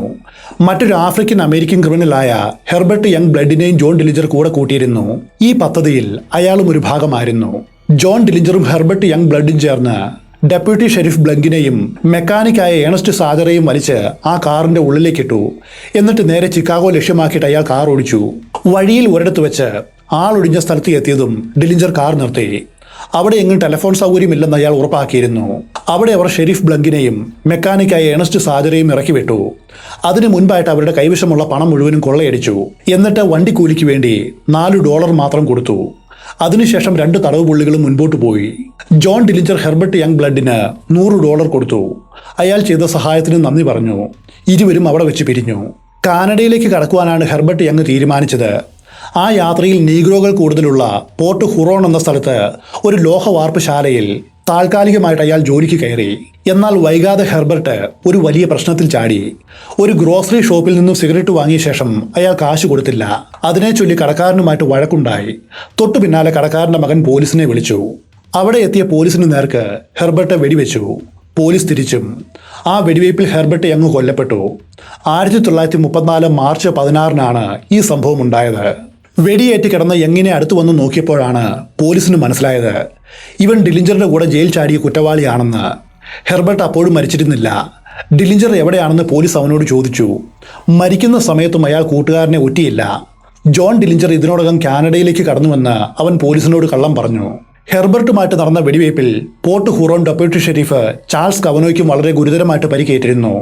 കുറച്ച് മണിക്കൂറുകൾക്ക് ശേഷം ചാൾസും മരിച്ചു. ബ്യൂറോ ഓഫ് ഇൻവെസ്റ്റിഗേഷൻ ദേശവ്യാപകമായിട്ട് ജോൺ ഡിലിഞ്ചറെ പിടിക്കുവാനായിട്ട് ഒരു മാൻ ഹണ്ടിന് തുടക്കമിട്ടു. പോലീസ് പ്രധാനമായിട്ടും കാനഡ കേന്ദ്രീകരിച്ചാണ് അന്വേഷണം നടത്തിയത്. അതേ സമയത്ത് ഡിലിഞ്ചർ അമേരിക്കയിൽ തന്നെ ഉണ്ടായിരുന്നു. ലേ കൗണ്ടി ജയിലിൽ നിന്ന് രക്ഷപ്പെട്ട് മണിക്കൂറുകൾക്കുള്ളിൽ അയാൾ തന്റെ കാമുകിയായ ഈവലിൻ ഫ്രാജറ്റിന്റെ അടുത്താണ് എത്തിയത്. ഫ്രജറ്റിന്റെ അർത്ഥ സഹോദരി പാറ്റ്സിക്ക് നോർത്ത് ഹാസ്റ്റഡിൽ ഒരു അപ്പാർട്ട്മെന്റ് ഉണ്ടായിരുന്നു. ഇരുവരും അവിടേക്ക് താമസം മാറി. 2 ആഴ്ചയ്ക്ക് ശേഷം ഡിലിഞ്ചർ കാമുകിയെയും കൂട്ടി ടിൻ സിറ്റീസ് എന്നറിയപ്പെടുന്ന മിനിയാപോളിസ് സെന്റ് പോൾ എന്ന മെട്രോപൊളിറ്റൻ നഗരത്തിലെത്തി. അവിടെയുള്ള സാന്റാ മോണിക്ക അപ്പാർട്ട്മെന്റിൽ വാടകയ്ക്ക് മാർച്ച് 4 മുതൽ 19 വരെ കഴിഞ്ഞു. അവിടെ വെച്ച് ജോൺ ഡിലിഞ്ചർ മറ്റൊരു കുറ്റവാളിയും തന്റെ ഗ്യാങ്ങിലെ മുൻ അംഗവുമായിട്ടുള്ള ഹാമിൽട്ടനെ വീണ്ടും കണ്ടുമുട്ടി. ഈ ഹാമിൽട്ടൺ ജോണിന്റെ കൂടെ മുൻപ് ബാങ്ക് റോബറിയിൽ പങ്കെടുത്തയാളാണ്. അവിടെ ഒളിവിൽ കഴിയുവാനുള്ള സഹായങ്ങൾ അവർക്ക് അയാളാണ് ചെയ്തു കൊടുത്തത്. ജോണിൽ നിന്നും പിരിഞ്ഞ ശേഷം അല്ലറ ചില്ലറ ബാങ്ക് റോബറിയുമായിട്ട് കഴിഞ്ഞു വരികയായിരുന്നു ഹാമിൽട്ടൺ. കുറച്ച് ദിവസങ്ങൾക്ക് മുൻപ് അയോവയിലെ ഫസ്റ്റ് നാഷണൽ ബാങ്ക് കൊള്ളയടിക്കുന്നതിനിടയിൽ ഹാമിൽട്ടണ് തോളിൽ വെടിയേറ്റിരുന്നു. വൈകാതെ ഹാമിൽട്ടനോട് യാത്രയും പറഞ്ഞ് ഡിലിഞ്ചർ ഫ്രാച്ചറ്റും മാർച്ച് 20-ന് സൗത്ത് ലെക്സിംഗ്ടൺ അവന്യൂവിലുള്ള ലിങ്കൺ കോട്ട് അപ്പാർട്ട്മെന്റിലെ 303-ാം നമ്പർ മുറിയിൽ വാടകയ്ക്ക് താമസം തുടങ്ങി. Mister and missus Carl Hellman എന്ന പേരിലാണ് ജോൺ ഡിലിഞ്ചർ അപ്പാർട്ട്മെന്റ് എടുത്തത്. 3 നിലയുള്ള ഈ കെട്ടിടത്തിൽ ഓരോ നിലയിലും 10 വീതം 30 അപ്പാർട്ട്മെന്റും താഴെയായിട്ട് 2 ബേസ്മെന്റ് യൂണിറ്റുമുണ്ട്. വലിയൊരു കെട്ടിടമാണ് ലിങ്കൺ കോട്ട്. ഇതിനിടയിൽ 1934 മാർച്ച് 24-ന് ഷെരി സാർബറിനെ വധിച്ചതിന്റെ പേരിൽ ഡിലിഞ്ചറിന്റെ കൂട്ടാളികളായിട്ടുള്ള പേർപോണ്ടിനെയും മാക്ലെയെയും ഇലക്ട്രിക് കസേരയിലിരുത്തി വധശിക്ഷയ്ക്ക് വിധേയമാക്കി. ജോൺ പത്രങ്ങൾ വഴി ഈ വാർത്തകളെല്ലാം അറിയുന്നുണ്ട്. ഏതാനും ദിവസം കഴിഞ്ഞപ്പോൾ ലിങ്കൺ കോട്ടിന്റെ ഉടമയായിട്ടുള്ള ഡെയ്സി കോഫയ്ക്ക് ഹെൽമാൻ ദമ്പതികളുടെ പെരുമാറ്റത്തിൽ ചില സംശയങ്ങൾ തോന്നുവാൻ തുടങ്ങി. ആ സമയത്ത് കെട്ടിടത്തിലെ 310-ാം അപ്പാർട്ട്മെന്റിലെ ഫർണിഷിംഗ് ജോലികൾ നടക്കുകയായിരുന്നു. അവിടെ നിന്നാൽ ലോബിയുടെ നേരെ എതിരെയുള്ള 303-ാം അപ്പാർട്ട്മെന്റ് വളരെ നന്നായിട്ട് കാണുവാനായിട്ട് കഴിയും. അപ്പാർട്ട്മെന്റിന്റെ പുറകിലെ ഗരാജിൽ ഹെൽമാൻ ദമ്പതികളുടെ പുതിയ ഹഡ്സൺ സെഡാൻ കാർ പാർക്ക് ചെയ്തിരുന്നു. എന്തോ ഒരു പന്തികേട് ഡെയ്സിക്ക് തോന്നി. കാരണം ഡിലിഞ്ചറെ കുറിച്ചുള്ള പത്രവാർത്തകൾ എന്നും പുറത്തു വരുന്ന സമയമാണ്. ആൾമാറാട്ടം നടത്തിയവിടെ താമസിക്കുന്നത് ഡിലിഞ്ചർ ആയിരിക്കുമോ എന്ന് ഡെയ്സിക്ക് സംശയം തോന്നി. ഡെയ്സി നേരെ ബ്യൂറോ ഓഫ് ഇൻവെസ്റ്റിഗേഷന്റെ തൊട്ടടുത്തുള്ള സെന്റ് പോൾ മിനസോട്ടയിലുള്ള ഫീൽഡ് ഓഫീസിലേക്ക് പോയി തന്റെ സംശയങ്ങൾ അവരോട് പറഞ്ഞു. ഏജന്റുമാർ അരയും തലയും മുറുക്കി രംഗത്തിറങ്ങി. റൂഫസ് കോൾട്ടർ, റസ്റ്റി നാൾസ് എന്നു പേരുള്ള 2 ഏജന്റുമാരെ അവർ ലിങ്കൺ കോർട്ടും പരിസരവും നിരീക്ഷിച്ച് ഒളിവിൽ കഴിയുന്നത് ഡിലിഞ്ചർ തന്നെയാണോ എന്ന് ഉറപ്പിക്കുവാനായിട്ട് നിയോഗിച്ചു. അന്ന് രാത്രി മുഴുവനും 2 പേരും ലിങ്കൺ കോർട്ടിന്റെ എതിർഭാഗത്തും മറിഞ്ഞിരുന്ന് 303 അപ്പാർട്ട്മെന്റ് നിരീക്ഷിച്ചു. അവർക്കൊന്നും കാണുവാനായിട്ട് കഴിഞ്ഞില്ല. കാരണം ജോൺ ഡിലിഞ്ചർ വിൻഡോയിലെ വിരികളെല്ലാം താഴ്ത്തിയിട്ടിരിക്കുകയായിരുന്നു. പിറ്റേന്ന് രാവിലെ 10:30 ഏജന്റ് നാൾസ് ലിങ്കൺ കോർട്ടിന് ചുറ്റും പലതവണ കാറിൽ കറങ്ങി നിരീക്ഷിച്ചു. ഡെയ്സി പറഞ്ഞ ഹഡ്സൺ സെഡാൻ കാർ ആ ഗരാജിൽ തിരഞ്ഞു. പക്ഷെ ആ കാർ അവിടെ ഇല്ലായിരുന്നു. ലിങ്കൺ അപ്പാർട്ട്മെന്റിന്റെ വടക്കും പടിഞ്ഞാറും തുടങ്ങി പലയിടത്തായിട്ട് കാത്തിരുന്നവർ നിരാശരായി. ഏജന്റ് നാൾസ് ഈ വിവരങ്ങൾ മുകളിൽ അറിയിച്ചു. എന്നിട്ട് പരിസരത്ത് തന്നെ കാർ പാർക്ക് ചെയ്ത് അതിൽ തന്നെ ഇരുന്നു. അതേ സമയത്ത് agent Rufus Coulter detective Henry കമ്മിങ്സിനെയും കൂട്ടിക്കൊണ്ട് അവിടേക്ക് വന്നു. ഇരുവരും കാറിൽ നിന്നും ഇറങ്ങി നേരെ ബിൽഡിങ്ങിലേക്ക് പ്രവേശിച്ചു. ഇതെല്ലാം കാറിൽ ഇരുന്നു കൊണ്ട് ഏജന്റ് നാൾസ് കാണുന്നുണ്ട്. അപ്പോഴാണ് മറ്റൊരു സംഭവം ഉണ്ടായത്. ജോൺ ഡിലിഞ്ചറുടെ കൂട്ടാളിയായിട്ടുള്ള വാൻ മീറ്റർ ഒരു പച്ച നിറമുള്ള ഫോർഡ് കൂപ്പേ കാറിൽ അവിടേക്ക് വന്നു. അയാൾ തന്റെ വാഹനം അപ്പാർട്ട്മെന്റിന്റെ വടക്കു ഭാഗത്തായിട്ട് പാർക്ക് ചെയ്തു. എന്നിട്ട് നേരെ അപ്പാർട്ട്മെന്റിന്റെ ഉള്ളിലേക്ക് കയറി. അതേ സമയത്ത് കോൾട്ടറും കമ്മിങ്സും 303 അപ്പാർട്ട്മെന്റിന്റെ ഡോറിന് മുൻപിലെത്തി. ഇരുവരും വളരെ കരുതലോടെ നിന്നു. ജോൺ ഡിലിഞ്ചറാണ് ഡോർ തുറക്കുന്നത് എങ്കിൽ വെടിപൊട്ടും, അതുറപ്പാണ്. അവർ കതകിൽ മുട്ടി. എന്നാൽ ഫ്രജറ്റാണ് വാതിൽ അല്പം തുറന്ന് പുറത്തേക്ക് നോക്കിയത്. അവൾ ഡോർ 2-3 ഇഞ്ച് മാത്രമാണ് തുറന്നത്. താൻ ഡ്രസ് ചെയ്തിട്ടില്ലെന്നും ഡ്രസ് ചെയ്ത ശേഷം വാതിൽ തുറക്കാമെന്നും പറഞ്ഞ് വാതിലടച്ചു. സാരമില്ല, ഞങ്ങൾ വെയിറ്റ് ചെയ്യാമെന്ന് കോൾട്ടറും പറഞ്ഞു. ഡോർ അടച്ച് ഫ്രജറ്റ് തിരിച്ചുപോയി. 2-3 മിനിറ്റ് വെയിറ്റ് ചെയ്തിട്ടും അവൾ വാതിൽ തുറന്നില്ല. അപ്പോൾ ഏജന്റ് കോൾട്ടർ നേരെ ബേസ്മെന്റിലേക്ക് നീങ്ങി. അപ്പാർട്ട്മെന്റിലെ ജോലിക്കാരായ ലൂയിസിനെയും മാർഗരറ്റിനെയും കണ്ട് തനിക്ക് വേഗം ബ്യൂറോയിലേക്ക് ഫോൺ ചെയ്യണം, അതിനുള്ള സൗകര്യം ഇവിടെയുണ്ടോ എന്ന് ചോദിച്ചു. എന്നിട്ട് ധൃതിയിൽ കമ്മിങ്സിന്റെ അടുത്ത് മടങ്ങിയെത്തി. ഡോർ തുറക്കുന്നതും കാത്ത് അവർ വീണ്ടും നിന്നു. അതേ സമയത്താണ് ഡിലിഞ്ചറിന്റെ കൂട്ടാളി വാൻ മീറ്റർ അവരുടെ അടുത്തേക്ക് വരുന്നത്. വാതിലിന് മുൻപിലാട്ടി എന്തിനും തയ്യാറായിട്ട് 2 പേർ നിൽക്കുന്നത് കണ്ട് വാൻ മീറ്റർ ഒന്ന് അമ്പരന്നു. 2 കൂട്ടരും ഇതിനോടകം പരസ്പരം കാണുകയും ചെയ്തു. വാൻ മീറ്റർ സംശയം തോന്നാതിരിക്കുവാനായിട്ട് ഏജന്റ് കോൾട്ടറോട് താങ്കളാണോ മിസ്റ്റർ ജോൺസൺ എന്ന് ചോദിച്ചു. കോൾട്ടർ അല്ലെന്ന് മറുപടിയും പറഞ്ഞു. ശരി എന്ന് പറഞ്ഞു വാൻ മീറ്റർ തിരിച്ചു പോകുവാനായിട്ട് സ്റ്റെയറിന് നേരെ നടന്നു. ഇതിനോടകം ഓഫീസർമാർക്ക് അയാളെയും സംശയം തോന്നി. ഏജന്റ് കോൾട്ടർ അയാളുടെ പിന്നാലെ നടന്നു. എന്നിട്ട് നീ ആരാണെന്ന് അന്വേഷിച്ചു. ഞാനൊരു സോപ്പ് സെയിൽസ്മാനാണ്. കാര്യങ്ങൾ കൈവിട്ട് പോവുകയാണെന്ന് മനസ്സിലായ വാൻ അയാളോട് പറഞ്ഞു. സാമ്പിൾസ് വല്ലതും കയ്യിലുണ്ടോ? കോൾട്ടർ ചോദിച്ചു. ഉണ്ടല്ലോ, താഴെ കാറിലാണുള്ളത്. വാൻ വളരെ കൂളായിട്ട് പറഞ്ഞു. ഓക്കെ, യോഗ്യതാപത്രം, ആ സർട്ടിഫിക്കറ്റ് നിനക്കുണ്ടോ? കോൾട്ടർ വിടുവാനുള്ള ലക്ഷണമില്ല. ഇല്ല എന്ന് മറുപടി കൊടുത്ത് വാൻ മീറ്റർ വേഗത്തിൽ സ്റ്റെയർ ഇറങ്ങുവാൻ തുടങ്ങി. ഒരു നിമിഷം സംശയിച്ചു നിന്ന ശേഷം ഏജന്റ് കോൾട്ടർ വാനിന്റെ പിന്നാലെ നടന്നു. ഗ്രൗണ്ട് ഫ്ലോറിലെ ലോബിയിൽ ഇരുവരും എത്തി. അടുത്ത നിമിഷം വാൻ മീറ്റർ പോക്കറ്റിൽ നിന്നും തോക്കെടുത്ത് ഏജന്റിന് നേർക്ക് വെടിവെച്ചു. കോൾട്ടർ തോക്ക് കണ്ടതും എടുത്തു ചാടി ഓടി. അയാളുടെ ഭാഗ്യത്തിന് വെടികൊണ്ടില്ല. വാൻ മീറ്റർ മുൻവാതിലിന് നേരെ ഓടി, കോൾട്ടർ പിന്നാലെയും. അതേ സമയത്ത് ഈ കാഴ്ചയെല്ലാം കണ്ടുകൊണ്ട് കാറിൽ ഇരുന്ന ഏജന്റ് നാൾസ് പുറത്തേക്ക് ഇറങ്ങി. എന്നിട്ട് കോൾട്ടറോട് അതാണ് അവന്റെ കാറെന്ന് വിളിച്ചു കൂവി. ഇത് കേട്ട് ഏജന്റ് കോൾട്ടർ കൂപ്പേ കാറിന്റെ പിൻവശത്തെ ഇടത് ടയർ വെടിവെച്ച് തകർത്തു. ഇതിനിടയിൽ വാൻ മീറ്റർ ജീവനും കൊണ്ട് ഓടി രക്ഷപ്പെട്ടിരുന്നു. അവർക്ക് അയാളെ പിടിക്കുവാനായിട്ട് കഴിഞ്ഞില്ല. അതേ സമയത്ത് കെട്ടിടത്തിന്റെ ഉള്ളിലും ഒരു വെടിവയ്പ് നടക്കുകയായിരുന്നു. പുറത്തു നിന്നും വെടിയൊച്ചകൾ കേട്ടതും കാര്യം അത്ര പന്തിയല്ല എന്ന് ഡിലിഞ്ചറിന് മനസ്സിലായി. അയാൾ ഒരു ടോമി ഗണ്ണുമായിട്ട് പുറത്തേക്ക് ചാടി. ടോമി ഗൺ എന്ന് വിളിക്കുന്നത് തോംസൺ സബ്മെഷീൻ ഗണ്ണിനെയാണ്. അധോലോകമാണ് ഈ മെഷീൻ ഗണ്ണിന് ഈ പേര് നൽകിയത്. മാഫിയ ഗ്യാങ് വാറുകളിൽ ഏറ്റവും അധികം ഉപയോഗിച്ചൊരു തോക്കാണിത്. അയാൾ വാതിൽ തുറക്കുന്നതും കാത്ത് അപ്പോഴും ഏജന്റ് കമ്മിങ്സ് കാത്തു നിൽക്കുകയായിരുന്നു. മെഷീൻ ഗൺ കണ്ടതും ഏജന്റ് കമ്മിങ്സ് പെട്ടെന്നൊരു സൈഡിലേക്ക് മാറി. ഭാഗ്യത്തിനാണ് അയാൾ രക്ഷപ്പെട്ടത്. പുറത്തേക്ക് വന്ന ജോൺ ഡിലിഞ്ചറുടെ ടോമി ഗൺ തുടരെ ഗർജിച്ചു. അതോടൊപ്പം കമ്മിങ്സിന്റെ റിവോൾവറും തീതുപ്പി. 5 വെടിയുണ്ടകളിൽ 1 ജോൺ ഡിലിഞ്ചറുടെ കാൽവണ്ണയിൽ കൊണ്ടു. വെടിയുണ്ടകൾ തീർന്നപ്പോൾ കമ്മിങ്സ് ജീവനും കൊണ്ടോടി. കമ്മിങ്സ് പിന്തിരിഞ്ഞു എന്നറിഞ്ഞ ജോൺ ഡിലിഞ്ചർ ഫ്രജറ്റിനെയും കൂട്ടി സ്റ്റെയർ വഴി ഇറങ്ങി. എന്നിട്ട് പിൻവശത്തെ ഡോറും തുറന്ന് പുറത്തെത്തി. പിൻവശത്തായിരുന്നു അവർ കാർ പാർക്ക് ചെയ്തത്. ഇരുവരും ഹഡ്സൺ കാറിൽ കയറി രക്ഷപ്പെട്ടു. പിന്നീട് പിടിയിലായപ്പോൾ ഫ്രജറ്റ് വിചാരണയിൽ പറഞ്ഞ കാര്യങ്ങളാണിതെല്ലാം. ഏജന്റുമാർ മുൻപേ ആ കാർ കണ്ടെത്തിയിരുന്നുവെങ്കിൽ ആ കാർ തകർത്ത് കളയുമായിരുന്നു. അവർക്കന്ന് രക്ഷപ്പെടുവാനും കഴിയില്ലായിരുന്നു. അവിടെ നിന്നും രക്ഷപ്പെട്ട ജോൺ ഡിലിഞ്ചറും ഫ്രജറ്റും സഹായം ചോദിച്ച് നേരെ മിനിയാപോളിസിലെ എഡ്ഡി ഗ്രീൻ എന്ന ഫ്രീമേസൺ അംഗത്തിന്റെ അപ്പാർട്ട്മെന്റിലെത്തി. എഡ്ഡി ഗ്രീൻ മിനിയാപോളിസിലെ മേസണിക് ടെമ്പിളിലെ തന്റെ അസോസിയേറ്റ് ആയിട്ടുള്ള ക്ലേറ്റൻ മേ എന്ന ഡോക്ടറെ വിളിച്ച് കാര്യങ്ങൾ പറഞ്ഞു. അയാളുടെ നിർദ്ദേശപ്രകാരം എഡ്ഡി ഗ്രീനിന്റെ കാറിൽ ജോണും ഫ്രജറ്റും ഗ്രീനിന്റെ ഭാര്യ ബെത്തും ചേർന്ന് അഗസ്റ്റ സാൾട്ട് എന്നയാളുടെ അപ്പാർട്ട്മെന്റിലെത്തി. ഈ അഗസ്റ്റ സാൾട്ട് ഒരു നേഴ്സാണ്. ഡോക്ടർ ക്ലേറ്റന്റെ കുഴപ്പം പിടിച്ച് ഇതുപോലെയുള്ള രോഗികൾക്ക് നഴ്സിംഗ് സർവീസ് കൊടുക്കുന്നവളായിരുന്നു അഗസ്റ്റ. ഡോക്ടർ ക്ലേറ്റൻ കുറ്റവാളികളെ തന്റെ ക്ലിനിക്കിൽ വെച്ച് നോക്കാറില്ല. അഗസ്റ്റയുടെ വീട്ടിലെത്തിക്കും. അവിടെ വെച്ചാണ് ചികിത്സയും മറ്റു കാര്യങ്ങളും. തൊട്ടു പിന്നാലെ ഡോക്ടർ ക്ലേറ്റൻ അഗസ്റ്റയുടെ അപ്പാർട്ട്മെന്റിലെത്തി. ആന്റിസെപ്റ്റിക് ഉപയോഗിച്ച് ഡിലിഞ്ചറുടെ മുറിവ് വൃത്തിയാക്കി. അയാളുടെ വിദഗ്ധമായിട്ടുള്ള ചികിത്സ കൊണ്ട് ഏപ്രിൽ 4 ബുധനാഴ്ച ആയപ്പോഴേക്കും ജോൺ ഡിലിഞ്ചർ പഴയ ആരോഗ്യം വീണ്ടെടുത്തു. ക്ലേറ്റന് $500 ഫീസായിട്ട് കൊടുത്തെങ്കിലും അയാൾ അത് സ്വീകരിച്ചില്ല. മിനിയാപോളിസിൽ നിന്ന് യാത്ര തിരിച്ച ജോൺ ഡിലിഞ്ചർ ഫ്രജറ്റും ഏപ്രിൽ 5 രഹസ്യമായിട്ട് മൂറസ് വില്ലയിലെത്തി. അവിടെ വെച്ച് തന്റെ പിതാവിനെ സന്ദർശിച്ചു. ഏപ്രിൽ 6 മറ്റു കുടുംബാംഗങ്ങളെയും പ്രത്യേകിച്ച് മർത്ത സഹോദരനായിട്ടുള്ള ഹ്യൂബർട്ട് ഡിലിഞ്ചറെയും കണ്ടു. അന്ന് രാത്രി 8 മണിയായപ്പോൾ ജോൺ ഡിലിഞ്ചർ സഹോദരൻ ഹ്യൂബർട്ടും ഏകദേശം 210 മൈൽ അകലെയുള്ള ഓഹിയോയിലെ ലിപ്സിക് നഗരം ലക്ഷ്യമാക്കി നീങ്ങി. ഹാരി പിയർപോണ്ടിന്റെ മാതാപിതാക്കളായ ജോസഫിനെയും ലെനയെ സന്ദർശിക്കുവാനാണ് പോയത്. എന്നാൽ ആ സമയത്ത് അവരവിടെ ഇല്ലായിരുന്നു. ജോൺ ഡിലിഞ്ചറും ഹ്യൂബർട്ടും അർദ്ധരാത്രി വരെ കാത്തിരുന്നു. എന്നിട്ട് മൂറസ് വില്ലയിലേക്ക് മടങ്ങി. അങ്ങനെ മടങ്ങി വരുന്ന വഴിക്ക് അതിരാവിലെ 3:30 ജോസഫ് മാനിങ് എന്ന വ്യക്തിയും അയാളുടെ ഭാര്യ സഞ്ചരിച്ചിരുന്ന കാറിൽ ഡിലിഞ്ചറുടെ കാർ അതിശക്തമായിട്ടിടിച്ചു. ഒരു ഫാമിന്റെ വേലിയും തകർത്തുകൊണ്ടാണ് കാർ മുൻപോട്ട് പോയിട്ട് നിന്നത്. ഒരു വിധത്തിൽ ഹ്യൂബർട്ടും ജോൺ ഡിലിഞ്ചറും അവിടെ നിന്നും ഇറങ്ങി ഓടി എങ്ങനെയോ മൂറസ് വില്ലയിലെ വീട്ടിലെത്തി. മണിക്കൂറുകൾക്കുള്ളിൽ പോലീസ് ആക്സിഡന്റ് നടന്ന സ്ഥലത്ത് എത്തി. ജോൺ ഡിലിഞ്ചറുടെ കാറിൽ നിന്നും മാപ്പുകൾ, ഒരു മെഷീൻ ഗൺ മാഗസിൻ, ഒരു കയറ്, ഒരു ചാട്ട തുടങ്ങിയവ കണ്ടെടുത്തു. രാവിലെ 10:30 ഫ്രജറ്റും ഡിലിഞ്ചറുടെ സഹോദരൻ ഹ്യൂബർട്ടും അയാളുടെ ഭാര്യയും കൂടി ഒരു കറുത്ത ഫോർഡ് V8 കാർ വാങ്ങി. കാർ രജിസ്റ്റർ ചെയ്തത് മിസ്സിസ് പെൻഫീൽഡ് എന്ന പേരിലായിരുന്നു. ഈ പെൻഫീൽഡ് മറ്റാരുമായിരുന്നില്ല, ഫ്രജറ്റ് തന്നെയാണ്. 2:30 അവർ കാറുമായിട്ട് മൂറസ് വില്ലയിൽ മടങ്ങിയെത്തി.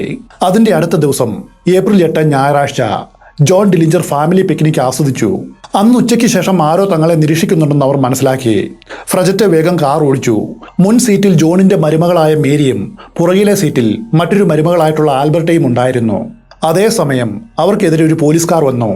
കാറിൽ ഇരുന്ന ബ്യൂറോ ഏജന്റുമാരായ ജെറാട്ടിയും ഡൊണേഗനും ഡിലിഞ്ചറിന്റെ കാറിന്റെ ഉള്ളിലേക്ക് നോക്കിയെങ്കിലും അയാളെ കാണുവാനായിട്ട് കഴിഞ്ഞില്ല. കാരണം പോലീസിനെ കണ്ടത് ജോൺ മുൻ സീറ്റിനും പിൻ സീറ്റിനും ഇടയിലുള്ള ഫ്ലോറിൽ തിങ്ങി ഞെരുങ്ങി കിടന്നു. വൈകാതെ ഡിലിഞ്ചറുടെ മരുമകനായ നോർമൻ ഹാൻകോക്ക് അതേ V8 കാറിൽ ഫ്രജറ്റിനെയും ഡിലിഞ്ചറെയും കൂട്ടി ചിക്കാഗോ ലക്ഷ്യമാക്കി നീങ്ങി. ചിക്കാഗോയിൽ അവരെ എത്തിച്ച ശേഷം അയാൾ മടങ്ങി. ഇതിനോടകം ജോൺ ഡിലിഞ്ചർ തന്റെ പരിചയക്കാരനായ ലാറി സ്ട്രോങ് എന്ന ഒരാളോട് തങ്ങൾക്ക് സുരക്ഷിതമായിട്ട് താമസിക്കുവാനായിട്ട് പറ്റിയൊരു സ്ഥലത്തെക്കുറിച്ച് ഫോൺ ചെയ്ത് അന്വേഷിച്ചിരുന്നു. ചിക്കാഗോയിലെ 416 നോർത്ത് സ്റ്റേറ്റ് തെരുവിലെ ഓസ്റ്റിൻ സ്റ്റേറ്റ് ടവേൻ എന്ന ബാറിന്റെ ഉടമയാണ് ലാറി. പക്ഷേ ഡിലിഞ്ചർ വിചാരിച്ച ആളായിരുന്നില്ല ഈ ലാറി. ജോൺ ഡിലിഞ്ചർ തന്നെ കാണുവാനായിട്ട് വരുന്നുണ്ട് എന്നറിഞ്ഞ ഈ ലാറി ഒരു ചതി ചെയ്തു. നേരെ ബ്യൂറോ ഓഫ് ഇൻവെസ്റ്റിഗേഷനെ വിവരം അറിയിച്ചു. വൈകാതെ മുൻകൂട്ടി നിശ്ചയിച്ച പ്രകാരം ഓസ്റ്റിൻ സ്റ്റേറ്റ് ടേവൻ ബാറിനടുത്തെത്തി ഡിലിഞ്ചർ കാർ നിർത്തുകയാണ്. പക്ഷേ എന്തോ ഒരു പന്തികേട് അയാൾക്ക് തോന്നി. ഡിലിഞ്ചർ അപകടം മുൻകൂട്ടി അറിഞ്ഞുവെന്ന് വേണം പറയുവാൻ. അതുകൊണ്ട് കാറിൽ നിന്നും അയാൾ പുറത്തേക്ക് ഇറങ്ങിയില്ല. എന്നാൽ ഇതിനോടകം ഫ്രജറ്റ് പതുങ്ങിയിരിക്കുന്ന അപകടം മനസ്സിലാക്കാതെ കാറിൽ നിന്നും ഇറങ്ങി മുൻപോട്ട് നീങ്ങിയിരുന്നു. ഡിലിഞ്ചർക്കാവട്ടെ അവൾക്ക് മുന്നറിയിപ്പ് കൊടുക്കുവാനും കഴിഞ്ഞില്ല. സമയം കഴിഞ്ഞു പോയിരുന്നു. ഫ്രജറ്റ് നേരെ ചെന്ന് കയറിയത് പോലീസിന്റെ വലയിലാണ്. 1934 ഏപ്രിൽ 9 തിങ്കളാഴ്ച ഉച്ച കഴിഞ്ഞ് ഓസ്റ്റിൻ സ്റ്റേറ്റ് ടേവൻ ബാറിന് മുൻപിൽ വെച്ച് ഫ്രജറ്റ് ബ്യൂറോ ഏജന്റുമാരുടെ പിടിയിലായി. നിസ്സഹായനായിട്ട് നോക്കി നിൽക്കുവാനേ ഡിലിഞ്ചർക്ക് കഴിഞ്ഞുള്ളൂ. അതോടെ അയാൾ ഹൃദയം തകർന്നു. മറ്റുള്ളവരുടെ ശ്രദ്ധയപ്പെടാതെ അയാൾ അവിടെ നിന്ന് രക്ഷപ്പെട്ടു. പിന്നീട് ഒരിക്കലും ഡിലിഞ്ചർക്ക് ഫ്രജറ്റിനെ കാണുവാനായിട്ട് ഭാഗ്യമുണ്ടായില്ല. മനസ്സ് തകർന്നിരിക്കുന്ന ജോണിനെ മറ്റ് ഗ്യാങ് മെമ്പർമാർ സമാധാനിപ്പിച്ചു. ഫ്രജറ്റിനെ എങ്ങനെയെങ്കിലും ജയിലിൽ നിന്ന് രക്ഷപ്പെടുത്താമെന്ന് അവർ അയാളോട് പറഞ്ഞു. ഇതിനിടയിൽ വാൻ മീറ്റർ ഡിലിഞ്ചറോട് മറ്റൊരു കാര്യം പറഞ്ഞു. എന്തു ചെയ്യണമെങ്കിലും നമുക്ക് ആയുധങ്ങളും അതുപോലെ ബുള്ളറ്റ് പ്രൂഫ് ജാക്കറ്റുകളും വേണം. അത് എവിടെയുണ്ടെന്ന് എനിക്കറിയാം. ഈ 2 വസ്തുക്കളും മോഷ്ടിക്കുവാനായിട്ട് ആ ഗ്യാങ് തീരുമാനിച്ചു. വ്യാഴാഴ്ച അർദ്ധരാത്രി കഴിഞ്ഞ് വെള്ളിയാഴ്ച നേരം പുലരും മുൻപായിട്ട് ഇന്ത്യാന പോലീസ് ഓഫീസർ ജെഡ് പിറ്റഞ്ചറെ ജോൺ ഡിലിഞ്ചറും വാൻ മീറ്ററും ചേർന്ന് ഒരു ഹോസ്റ്റേജ് ആയിട്ട് പിടികൂടി. എന്നിട്ട് ആ ഓഫീസറെ ഗൺ പോയിന്റിൽ നിർത്തി അവർ പോലീസ് സ്റ്റേഷനിൽ എത്തി. അവിടെ നിന്ന് നിരവധി തോക്കുകളും ബുള്ളറ്റ് പ്രൂഫ് ജാക്കറ്റുകളും മോഷ്ടിച്ച് രക്ഷപ്പെട്ടു. വാൻ മീറ്ററും ജോൺ ഡിലിഞ്ചറും അവിടെ വെച്ച് 2ആയിട്ട് പിരിഞ്ഞു. ജോൺ ഡിലിഞ്ചർ ഹാമിൽട്ടനെ തന്റെ കൂടെ കൂട്ടി. എന്നിട്ട് മിച്ചിഗണിലെ അപ്പർ പെൻസുലയിൽ താമസിക്കുന്ന ഹാമിൽട്ടന്റെ സഹോദരി അന്ന സ്റ്റീവിനെ കാണുവാനായിട്ട് പോയി. അവിടെ വെച്ച് വേറെ ഏതാനും കുറ്റവാളികളെ ഒരുമിച്ച് കൂട്ടി മറ്റൊരു ഗ്യാങ് രൂപീകരിച്ചു. 1934 April 20 John Dillinger, Van Meter, Tommy Carroll, John Hamilton, Pat Reilly, Baby Face, പിന്നെ ഒരു നെൽസൺ, ഈ നെൽസന്റെ ഭാര്യയായിട്ടുള്ള ഹെലൻ, അതുപോലെ കൂട്ടത്തിലുള്ളവരുടെ മറ്റ് 3 ഗേൾ ഫ്രണ്ട്സ്, ഇവർ എല്ലാവരും ചേർന്ന് നോർത്തേൺ വിസ്കോൺസിനിലെ മിനിറ്റോവിഷ് വാട്ടേഴ്സിലുള്ള ലിറ്റിൽ ബൊഹീമിയ ലോഡ്ജിൽ താമസിക്കുവാനായിട്ട് എത്തി.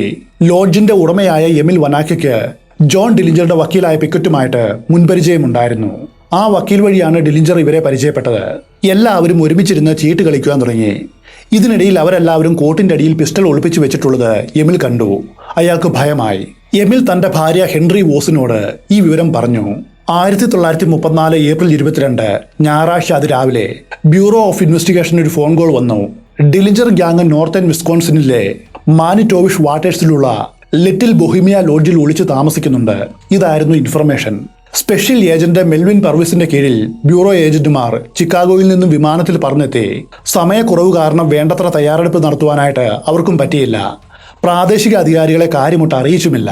ഏജന്റുമാർ ലിറ്റിൽ ബൊഹീമിയ ലോഡ്ജ് വളഞ്ഞു. ആ സമയത്ത് ഏകദേശം 75 പേരോളം ആ ലോഡ്ജിൽ ഉണ്ടായിരുന്നു. അതേ സമയത്ത് ഒരു കാറിൽ 3 പേർ പുറത്തേക്ക് വന്നു. കാറ് നിർത്തുവാനായിട്ട് ഏജന്റുമാർ വിളിച്ചു കൂവിയെങ്കിലും കാറിലുള്ള റേഡിയോ ഉച്ചത്തിൽ വെച്ചതുകൊണ്ട് അവരാരും അത് കേട്ടില്ല. ഏജന്റുമാർ അവർക്ക് നേരെ വെടിവെച്ചു. കാറിന്റെ ഡ്രൈവർ തൽക്ഷണം കൊല്ലപ്പെട്ടു. അവർ നിരപരാധികളായിരുന്നു. പോലീസ് ആളുമാറി വെടിവെച്ചതാണ്. അതേസമയം മുകൾ നിലയിലുള്ള ഡിലിഞ്ചറും കൂട്ടാളികളും ഈ വെടിശബ്ദം കേട്ടു. അവരും ജനാല വഴി താഴേക്ക് വെടി തുടങ്ങി. വെടി കൊള്ളാതിരിക്കുവാനായിട്ട് ഏജന്റുമാർ പല ഭാഗത്തേക്കും ഊളിയിട്ടു. ഡിലിഞ്ചറും ഗ്യാങ്ങും ലോഡ്ജിന്റെ പുറകിലെത്തി. അവിടെ നിന്നും ഒരു തടാകത്തിന്റെ കരയിലെത്തി രക്ഷപ്പെട്ടു. എന്നാൽ സംഘത്തിലെ ഒരുവനായ ബേബി ഫേസ് മറ്റുള്ളവരിൽ നിന്നും ഒറ്റപ്പെട്ടു പോയിരുന്നു. ബേബി ഫേസ് 1.5 മണിക്കൂർ കാട്ടിൽ കൂടി നടന്ന് ഒരു വീട്ടിലെത്തി. അവിടെ താമസിക്കുന്ന ദമ്പതികളെ കിഡ്നാപ്പ് ചെയ്തു. എന്നിട്ട് ഗൺ പോയിന്റിൽ അവരെയും കൊണ്ട് അവരുടെ കാറും എടുത്ത് മുൻപോട്ട് നീങ്ങി. എന്നാൽ കാറിന് വേഗത പോരായിരുന്നു. അടുത്ത് തന്നെ വെളിച്ചം കണ്ട മറ്റൊരു വീടിന്റെ മുൻപിൽ ബേബി ഫേസ് കാർ നിർത്തി. എന്നാൽ ആ വീട്ടുകാരൻ ഇതിനോടകം ബൊഹീമിയ ലോഡ്ജിൽ നടന്ന വെടിവയ്പ്പിനെ കുറിച്ചും ഡിലിഞ്ചർ ഗ്യാങ് രക്ഷപ്പെട്ടതിനെ കുറിച്ചും എങ്ങനെയോ അറിഞ്ഞിരുന്നു. അയാൾ വേഗം പോലീസിന് ഫോൺ ചെയ്തു. തന്റെ വീടിന് മുൻപിലായിട്ട് സംശയകരമായിട്ടുള്ള സാഹചര്യത്തിൽ ഒരു കാർ വന്ന് നിൽപ്പുണ്ട് എന്ന് അറിയിച്ചു. അപ്പോഴേക്കും ബേബി ഫേസ് ആ വീടിന്റെ ഉള്ളിലെത്തി. ആ വീട്ടുകാരന്റെ പേര് ആൽവിൻ എന്നാണ്. ആൽവിനെയും ബേബി തടവിലാക്കി. ഇപ്പോൾ മൊത്തം 3 പേരെയാണ് ബേബി തടവുകാരായിട്ട് പിടിച്ചിട്ടുള്ളത്. പക്ഷെ അയാളുടെ കഷ്ടകാലം അതുകൊണ്ടും തീർന്നില്ല. അതേസമയത്ത് ആ വീട്ടുമുറ്റത്തേക്ക് മറ്റൊരു കാർ കൂടി വന്നു. ആൽവിന്റെ ഭാര്യ എമിലും സഹോദരനും അവരുടെ ഒരു ജോലിക്കാരനുമായിരുന്നു കാറിൽ. 4ാമത് മറ്റൊരാൾ കൂടി കാറിന്റെ പിൻസീറ്റിൽ ഇരിക്കുന്നുണ്ട്. ബേബി ഫേസിനെ ഇതോടെ പിടിപ്പത്ത് പണിയായി. ഇപ്പോൾ വന്ന 4 പേരെയും അയാൾ തടവിലാക്കി. എല്ലാവരെയും കൈയും കാലും കെട്ടി വീട്ടിലടച്ചു. എമിലിനെ തോക്കിൻ മുരയിൽ നിർത്തി കാർ മുൻപോട്ടെടുക്കുവാനായിട്ട് പറഞ്ഞു. അപ്പോഴാണ് മറ്റൊരു കാർ അവിടേക്ക് പാഞ്ഞു വന്നത്. 3 ബ്യൂറോ ഏജന്റുമാരായിരുന്നു അവർ. വീടിന്റെ ഉള്ളിൽ നിന്നുകൊണ്ട് ബേബി ഫേസ് അവരോട് നിങ്ങൾ ആരാണെന്ന് ചോദിച്ചു. ഏജന്റുമാർ തങ്ങൾ ആരാണെന്ന് പറഞ്ഞു. പിന്നെ അയാൾ മടിച്ചില്ല. Machine gun തീതുപ്പി. അപ്രതീക്ഷിതമായിട്ടുള്ള ആക്രമണം. ഏജന്റുമാർ 3 പേരും വെടിയേറ്റ് വീണു. ഏജന്റ് ക്രിസ്റ്റൻസന് കാലിലും കൈക്കും ചങ്കിലുമായിട്ട് 9 വെടിയാണ് ഏറ്റത്. ഏജന്റ് ന്യൂമാന് മാരകമായിട്ടുള്ളൊരു വെടി തലയിലേറ്റു. എന്നാൽ കഴുത്തിൽ 3 വെടിയേറ്റ ഏജന്റ് ബോം സംഭവ സ്ഥലത്ത് വെച്ച് മരിച്ചു. പോലീസിന്റെ കാറും എടുത്ത് ബേബി ഫേസ് അവിടം വിട്ടു. അതുകൊണ്ടും അയാളുടെ കഷ്ടകാലം തീർന്നില്ല. പോകുന്ന വഴിയിൽ കാറ് ചെളിയിൽ പൊതിഞ്ഞു. കാട്ടിലൂടെ അലഞ്ഞു തിരിഞ്ഞ അയാൾ മറ്റൊരു വീട് കണ്ടു. കുറച്ചു ദിവസം അവരെയും കൊണ്ട് കഴിഞ്ഞുകൂടി. പിന്നെ വേറെ ഒരു കാറും എടുത്ത് രക്ഷപ്പെട്ടു. ചുരുക്കത്തിൽ ഡിലിഞ്ചർ ഗ്യാങ് മൊത്തത്തിൽ രക്ഷപ്പെട്ടു. എന്നാൽ ബേബി ഫേസിന്റെ ഭാര്യയും കൂടെ ഉണ്ടായിരുന്നവരുടെ 3 ഗേൾഫ്രണ്ട്സും ഏജന്റുമാരുടെ പിടിയിലായി. ബൊഹീമിയ വെടിവയ്പിൽ പോലീസിനുണ്ടായ നഷ്ടം വളരെ വലുതായിരുന്നു. 4 പേർക്ക് ഗുരുതരമായിട്ട് പരിക്കേറ്റു. 2 പേർക്ക് ഭാഗികമായിട്ടും. ഫെഡറൽ ഏജന്റ് ബോമും മറ്റൊരാളും കൊല്ലപ്പെട്ടു. പോലീസ് നാണം കെട്ടു. പത്രമാധ്യമങ്ങൾ എടുത്തിട്ട് കുറഞ്ഞു. ബ്യൂറോ ഡയറക്ടർ എഡ്ഗാർ ഹൂവർ രാജിവെക്കണമെന്നും ഈ ഓപ്പറേഷൻ നയിച്ച മെൽവിൻ പർവിസിനെ സസ്പെൻഡ് ചെയ്യണമെന്നും ആവശ്യമുയർന്നു. ഫെഡറൽ ഏജന്റുമാർ തന്റെ പിറകെയുണ്ടെന്ന് മനസ്സിലാക്കിയ ജോൺ ഡിലിഞ്ചർ ഏതുവിധേനയും രക്ഷപ്പെടുവാനായിട്ട് ശ്രമിച്ചു.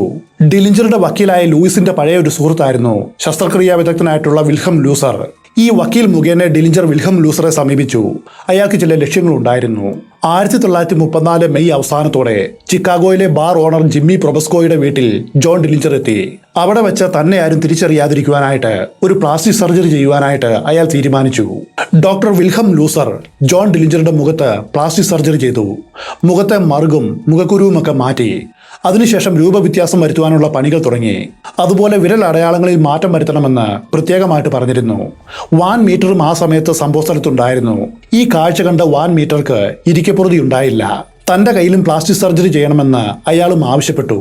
ഒരു കൈപ്പത്തിക്ക് $500 ഒരു വിരലിന് 100 വീതം വലിയൊരു ചാർജാണ് ഡോക്ടർ ലൂസർ പറഞ്ഞത്. ഡിലിഞ്ചറിനും വാൻ മീറ്ററിനും കാശിന് വല്ല പഞ്ഞവുമുണ്ടോ? പണി തുടങ്ങിക്കോ എന്ന് പറഞ്ഞു. അങ്ങനെ ലൂസർ പണിയും തുടങ്ങി. ജൂൺ 5-ന് നൈട്രിക് ആസിഡും ഹൈഡ്രോക്ലോറിക് ആസിഡും മിക്സ് ചെയ്ത് വാൻ മീറ്ററിന്റെ കയ്യിലും പിന്നീട് ഡിലിഞ്ചറുടെ കയ്യിലും ലൂസർ മിനുക്ക് പണികൾ തുടങ്ങി. ആ സമയത്ത് ബേബി ഫേസും നെൽസണും മെഷീൻ ഗണ്ണിന്റെ ബുള്ളറ്റുകൾ അടങ്ങിയ ഒരു ഡ്രം മാഗസിനും എടുത്തുകൊണ്ട് അവിടേക്ക് കയറി വന്നു. ബേബി ഫേസ് വാൻ മീറ്ററോട് എന്തൊക്കെയോ സംസാരിച്ചു. പിന്നെ അവർ ജോൺ ഡിലിഞ്ചറെ ഒന്ന് നോക്കി. എന്നിട്ട് 3 പേരും അടുക്കളയുടെ നേരെ നടന്നു.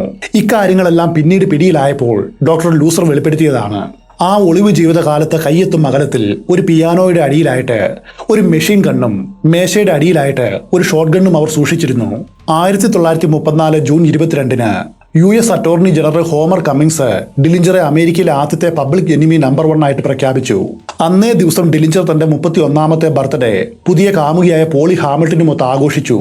വിൽസൺ അവന്യൂവിലെ ബാരൽ ഓഫ് ഫൺ എന്ന നൈറ്റ് ക്ലബ്ബിൽ വെച്ചായിരുന്നു പോളിയെ ഡിലിഞ്ചർ പരിചയപ്പെട്ടത്. 1934 ജൂൺ 23-ന് US ഗവൺമെന്റ് ജോൺ ഡിലിഞ്ചറെ അറസ്റ്റ് ചെയ്യുന്ന ഏതൊരാൾക്കും $10,000 പാരിതോഷികം നൽകുമെന്ന് പ്രഖ്യാപിച്ചു. അറസ്റ്റിന് സഹായിക്കുന്ന വിവരങ്ങൾ നൽകുന്നവർക്ക് $5,000 പ്രഖ്യാപിച്ചു. ജൂൺ 30-ന് ഡിലിഞ്ചർ ഗ്യാങ് സൗത്ത് ബെൻസിലെ മെർച്ചന്റ്സ് നാഷണൽ ബാങ്കിൽ നിന്നും $30,000 കവർന്നു. ഒരു പോലീസുകാരൻ ഈ റോബറിക്കിടയിൽ കൊല്ലപ്പെട്ടു. ജൂലൈ 4-ന് ഡിലിഞ്ചർ അന്ന സേജ് എന്ന വേശ്യാലയം നടത്തിപ്പുകാരിയുടെ അപ്പാർട്ട്മെന്റിലേക്ക് താമസം മാറി. അതേസമയത്ത് ഫെഡറൽ ഏജന്റുമാർ ഡിലിഞ്ചറെ ട്രാക്ക് ചെയ്യുവാനായിട്ട് അലഞ്ഞു തിരിയുകയായിരുന്നു. അവർക്ക് ഒരു സൂചനയും കിട്ടിയിരുന്നില്ല. ആ സമയത്തും ഒരു കൂസലുമില്ലാതെ ഡിലിഞ്ചർ ചിക്കാഗോയിൽ വിലസി നടക്കുന്നുണ്ടായിരുന്നു. വിസ്കോൺസിനിൽ ജിമ്മി ലോറൻസ് എന്ന ചെറിയൊരു ക്രിമിനൽ ഉണ്ടായിരുന്നു. പ്ലാസ്റ്റിക് സർജറിക്ക് ശേഷം ജിമ്മിയുമായിട്ട് നല്ല സാമ്യമുണ്ടായിരുന്നു ഡിലിഞ്ചറുടെ മുഖത്തിന്. അതുകൊണ്ട് ജിമ്മി ലോറൻസ് എന്ന പേരിലായിരുന്നു ഡിലിഞ്ചർ അവിടെ കറങ്ങിയത്. ഇതിനിടയിൽ ഒരു ക്ലർക്കായിട്ട് അയാൾ ജോലി ചെയ്തു. വൈകാതെ അയാൾ ഒരു കാര്യം മനസ്സിലാക്കി. ഷിക്കാഗോ പോലെ വലിയൊരു നഗരത്തിൽ കുറച്ചു കാലം അജ്ഞാതനായിട്ട് കഴിയുവാനായിട്ട് യാതൊരു വിഷമവുമില്ല. എന്നാൽ ജോൺ ഡിലിഞ്ചറുടെ കഷ്ടകാലം വേശ്യാലയം നടത്തിപ്പുകാരി അന്നയുടെ രൂപത്തിലാണ് വന്നത്. ആ സമയത്ത് അന്ന വലിയൊരു പ്രശ്നത്തെ നേരിടുകയായിരുന്നു. അന്നയെ അമേരിക്കയിൽ നിന്നും ജന്മനാടായിട്ടുള്ള റൊമാനിയയിലേക്ക് ഡീപ്പോർട്ട് ചെയ്യുവാനായിട്ട് സർക്കാർ തീരുമാനിച്ചിരുന്നു. ജൂലൈ 19-ന് അന്ന ഫെഡറൽ ഏജന്റുമാരെ സമീപിച്ച് ഇങ്ങനെ പറഞ്ഞു: തന്നെ അമേരിക്കയിൽ തുടരുവാനായിട്ട് അനുവദിക്കുകയാണെങ്കിൽ ജോൺ ഡിലിഞ്ചറെ കാണിച്ചു കൊടുക്കാം. ഇത് കേൾക്കേണ്ട താമസം അവർ സമ്മതിച്ചു. അതോടെയാണ് ജോൺ ഡിലിഞ്ചർക്കുള്ള കെണി ഒരുങ്ങിയത്. ബയോഗ്രാഫ് തിയേറ്ററിൽ സൂപ്പർ സ്റ്റാർ ക്ലർക്ക് ഗേബിളിന്റെ മാൻഹാട്ടൻ മെലോഡ്രാമ എന്ന ക്രൈം മൂവിയും മാർബ്രോ തിയേറ്ററിൽ ലിറ്റിൽ മിസ് മാർക്കർ എന്ന കോമഡി സിനിമയും ഓടുന്ന സമയം ജൂലൈ 22-ന് ഡിലിഞ്ചറും അന്നയും പുതിയ കാമുകിയായിട്ടുള്ള പോളി ഹാമിൽട്ടനും ഒരു സിനിമ കാണുവാനായിട്ട് പുറപ്പെട്ടു. ഏകദേശം രാത്രി 8:30-ന് അവർ ബയോഗ്രാഫ് തിയേറ്ററിലേക്ക് പ്രവേശിച്ചു. ഫെഡറൽ ഏജന്റുമാർ അന്നയുടെ നിർദ്ദേശപ്രകാരം 2 തിയേറ്ററിന്റെ പരിസരത്തും കാത്തു നിൽപ്പുണ്ടായിരുന്നു. അവർക്ക് സൂചന കൊടുക്കുവാനായിട്ട് കടും ഓറഞ്ച് നിറമുള്ളൊരു വസ്ത്രമായിരുന്നു അന്ന ധരിച്ചിരുന്നത്. ജോൺ ഡിലിഞ്ചർ തിയേറ്ററിന്റെ ഉള്ളിൽ വന്നു എന്നറിഞ്ഞതും സാമുവൽ പി കോളി എന്ന ഏജന്റ് ബ്യൂറോ ഡയറക്ടർ എഡ്ഗാർ ഹൂവറുമായിട്ട് ഫോണിൽ ബന്ധപ്പെട്ടു. എന്നിട്ട് തങ്ങൾ എന്ത് ചെയ്യണമെന്ന് ചോദിച്ചു. തിയേറ്ററിന്റെ ഉള്ളിൽ വെടിവയ്പുണ്ടായാൽ അത് പ്രശ്നമാകുമെന്ന് ഹൂവർ പറഞ്ഞു. അതുകൊണ്ട് സിനിമ തീരും വരെ അവർ ജോൺ ഡിലിഞ്ചർക്ക് വേണ്ടി കാത്തുനിന്നു. ഒടുവിൽ എല്ലാറ്റിനും ഒരു പരിസമാപ്തി എന്ന വണ്ണം ആ ക്രൈം മൂവി അവസാനിച്ചു. ഏജന്റ് മെൽവിൽ പർവീസ് മുൻപിലത്തെ കതകിന് സമീപം നിന്നു. ഡിലിഞ്ചർ തിയേറ്ററിന്റെ ഉള്ളിൽ നിന്നും ഇറങ്ങുന്നത് കണ്ടതും ഒരു സിഗാർ കത്തിച്ചുകൊണ്ട് മറ്റുള്ളവർക്ക് സിഗ്നൽ കൊടുത്തു. പർവീസ് ഡിലിഞ്ചറോട് വിളിച്ചു പറഞ്ഞു: അനങ്ങരുത് ജോണി, നിങ്ങൾ വളയപ്പെട്ട് കഴിഞ്ഞു. ജോൺ ഡിലിഞ്ചർ ഓടുവാനായിട്ട് ശ്രമിച്ചു. ഇതിനിടയിൽ പോക്കറ്റിൽ നിന്നും തോക്കെടുക്കുവാനായിട്ട് ശ്രമം നടത്തി. അടുത്ത നിമിഷം Clarence hurt, Charles Winslet, Herman ഹോലിസ് എന്നീ ഏജന്റുമാർ അയാൾക്ക് നേരെ ഒരുമിച്ച് വെടിവെച്ചു. വെടിയേറ്റ് ജോൺ ഡിലിഞ്ചർ മുഖമടിച്ച് തറയിൽ വീണു. 4 വെടി അയാൾക്ക് ഏറ്റിരുന്നു. അതിൽ ഏറ്റവും മാരകമായത് കഴുത്തും തുളച്ച് മുൻപോട്ട് നീങ്ങിയ ബുള്ളറ്റായിരുന്നു. അത് സ്പൈനൽ കോഡും തകർത്ത് തലച്ചോറിലൂടെ കടന്ന് വലത് കണ്ണിന് അല്പം താഴെയായിട്ട് പുറത്തേക്ക് വന്നിരുന്നു. ജോൺ ഡിലിഞ്ചർ തൽക്ഷണം മരിച്ചു. രാത്രി 10:40-ന് ജോൺ ഡിലിഞ്ചർ കൊല്ലപ്പെട്ടുവെന്നാണ് പറയുന്നത്. ആ വെടിവയ്പിൽ തെരാസ പോളസ്, ഏറ്റാൻ നഡാൽസ്കി എന്നീ 2 സ്ത്രീകൾക്കും പരിക്കേറ്റിരുന്നു. ഒരു ആംബുലൻസിൽ അലക്സിയൻ ബ്രദേഴ്സ് ഹോസ്പിറ്റലിൽ ജോണിന്റെ ഡെഡ് ബോഡി എത്തിച്ചു. അവിടെ വെച്ച് ഔദ്യോഗികമായിട്ട് ജോൺ ഡിലിഞ്ചർ മരിച്ചുവെന്ന് രേഖപ്പെടുത്തി. കുക്ക് കൗണ്ടി മോർഗിൽ അയാളുടെ ജഡം പൊതുദർശനത്തിന് വെച്ചു. 1.5 ദിവസം കൊണ്ട് 15,000 പേരാണ് ആ മൃതശരീരം കണ്ടത്. ഇന്ത്യാന പോളിസിലെ ക്രൗൺ ഹിൽ സെമിത്തേരിയിൽ അയാളെ അടക്കം ചെയ്തു. ഡിലിഞ്ചറുടെ ഗ്രേവ് സ്റ്റോൺ പല പ്രാവശ്യം മാറ്റിയിട്ടുണ്ട്. ജനം കുത്തിപ്പൊട്ടിച്ച് കഷ്ണങ്ങളാക്കി കൊണ്ടുപോകുന്നതുകൊണ്ടായിരുന്നു അത്. അവർക്ക് സ്മരണികയായിട്ട് സൂക്ഷിക്കുവാൻ വേണ്ടിയായിരുന്നു അത്. 85 വർഷത്തിനു ശേഷം ഈ കഴിഞ്ഞ 2019 ഒക്ടോബറിൽ ജോൺ ഡിലിഞ്ചറുടെ ഭൗതികാവശിഷ്ടം പുനഃപരിശോധിക്കണമെന്ന് അയാളുടെ ജീവിച്ചിരിക്കുന്ന ബന്ധുക്കൾ അപേക്ഷ നൽകി. ഇന്ത്യാന സ്റ്റേറ്റ് അധികാരികൾ അത് അംഗീകരിച്ചു. കാരണം ബന്ധുക്കളുടെ വിശ്വാസം അന്ന് ബയോഗ്രാഫ് തിയേറ്ററിൽ വെച്ച് വെടിയേറ്റ് മരിച്ചത് ഡിലിഞ്ചർ അല്ലായിരുന്നു എന്നാണ്. എന്നാൽ FBI ഇതൊരു കോൺസ്പിറസി തിയറി ആണെന്ന് പറഞ്ഞ് തള്ളിക്കളഞ്ഞു. ജോൺ ഡിലിഞ്ചറുടെ മരണത്തിൽ പല പൊരുത്തക്കേടും കാണുന്നുണ്ട്. പല ദൃക്സാക്ഷികളും പറഞ്ഞത് അന്ന് ബയോഗ്രാഫ് തിയേറ്ററിൽ വെച്ച് കൊല്ലപ്പെട്ടയാളുടെ കണ്ണിന്റെ നിറം ബ്രൗൺ ആയിരുന്നു എന്നാണ്. പോസ്റ്റ്മോർട്ടം റിപ്പോർട്ടിലും അങ്ങനെയാണ് എഴുതിയത്. എന്നാൽ ജോൺ ഡിലിഞ്ചറുടെ കണ്ണിന്റെ നിറം ഗ്രേ ആയിരുന്നു. ഇതെങ്ങനെ സംഭവിക്കും? റൂമാറ്റിക് ഹാർട്ട് ഡിസീസ് ഉള്ള ഒരാളുടെ ബോഡിയായിരുന്നു അത്. എന്നാൽ അങ്ങനെ ഒരു അസുഖം ജോണിനുള്ളതായിട്ട് അറിവില്ല. 1963 ഇന്ത്യാന പോളിസ് സ്റ്റാർ പത്രത്തിന് ജോൺ ഡിലിജറുടെ ആണെന്ന് അവകാശപ്പെട്ട് ഒരു എഴുത്ത് ലഭിക്കുകയുണ്ടായി. അതുപോലെ മറ്റൊരു എഴുത്ത് ബൊഹീമിയ ലോഡ്ജിലും കിട്ടി. ബയോഗ്രാഫ് തിയേറ്ററിൽ വെച്ച് ജോൺ ഡിലിജർ ഏജന്റുമാർക്കെതിരെ എടുത്തുവെന്ന് പറയപ്പെടുന്ന തോക്ക് FBI അവരുടെ ഹെഡ്ക്വാർട്ടേഴ്സിൽ വർഷങ്ങളോളം പ്രദർശിപ്പിച്ചിരുന്നു. എന്നാൽ അത് ജോൺ ഡിലിജറുടെ ആയിരുന്നില്ല. ആ തോക്ക് ഡിലിജറുടെ മരണം കഴിഞ്ഞ് വർഷങ്ങൾക്ക് ശേഷം നിർമ്മിച്ചതാണെന്ന് പിന്നീട് തെളിയുകയുണ്ടായി. ഇന്നും നിരവധി ആളുകൾ വിശ്വസിക്കുന്നത് അന്ന് കൊല്ലപ്പെട്ടയാൾ ജോൺ ഡിലിജറുമായിട്ട് നല്ല സാമ്യമുള്ള മറ്റാരെങ്കിലും ആയിരിക്കുമെന്നാണ്. ഇതുമായിട്ട് ബന്ധപ്പെട്ട മറ്റൊരു തിയറിയുണ്ട്. അന്ന് കൊല്ലപ്പെട്ടത് ജെയിംസ് ലാറൻസ് എന്ന വ്യക്തിയാണ്. പോലീസിന്റെ കയ്യിൽ നിന്ന് രക്ഷപ്പെടുവാനായിട്ട് അയാൾ ഒറിഗോണിലേക്ക് കടന്നു. പിന്നെ ആരും അറിയാതെ ഒളിവ് ജീവിതം നയിച്ചു. 1972 വാർദ്ധക്യ സഹജമായിട്ടുള്ള രോഗം മൂലം മരിച്ചു. എന്നാൽ ഇതൊരു തിയറി മാത്രമാണ്, യാതൊരു തെളിവുമില്ല. വേശ്യാലയം നടത്തിപ്പുകാരി അന്ന സേജിന് US പൗരത്വം വാഗ്ദാനം ചെയ്തുവെങ്കിലും ഉടൻ തന്നെ അവർ വാക്കുമാറ്റി. അവളെ റൊമാനിയയിലേക്ക് ഡീപ്പോർട്ട് ചെയ്തു. മാത്രവുമല്ല, ബോഡി കണ്ട ജോൺ ഡിലിജറുടെ പിതാവ് ഉറപ്പിച്ചു പറഞ്ഞത് ഇതെന്റെ മകന്റെ അല്ല എന്നാണ്. ഫോട്ടോഗ്രാഫുകളിൽ കൊല്ലപ്പെട്ടയാൾക്ക് മുൻനിര പല്ലുകളെല്ലാം ഉണ്ടായിരുന്നു. എന്നാൽ പല ഫോട്ടോകളിലും ജോൺ ഡിലിജർക്ക് മുൻനിര പല്ലുകളിൽ ഒന്നില്ല എന്നാണ് കാണുന്നത്. ഇന്നും അമേരിക്കൻ ജനതയുടെ മനസ്സിൽ മരണമില്ലാത്തവനായിട്ട് അയാൾ ജീവിക്കുന്നു. അയാളുടെ മരണത്തിന് പിന്നിലെ ദുരൂഹത ഇന്നുവരെ നീങ്ങിയിട്ടുമില്ല. അന്ന് ആ തിയേറ്ററിന്റെ മുൻപിൽ വെച്ച് നടന്ന വെടിവയ്പിൽ കൊല്ലപ്പെട്ടത് യഥാർത്ഥത്തിൽ ആരായിരിക്കും? ആ ചോദ്യത്തിന് കൃത്യമായിട്ടുള്ള ഉത്തരമില്ല. ഇത്രയുമാണ് അമേരിക്ക എനിമി നമ്പർ 1 എന്ന് ആദ്യമായിട്ട് പ്രഖ്യാപിച്ച ജോൺ ഡിലിജറുടെ കഥ.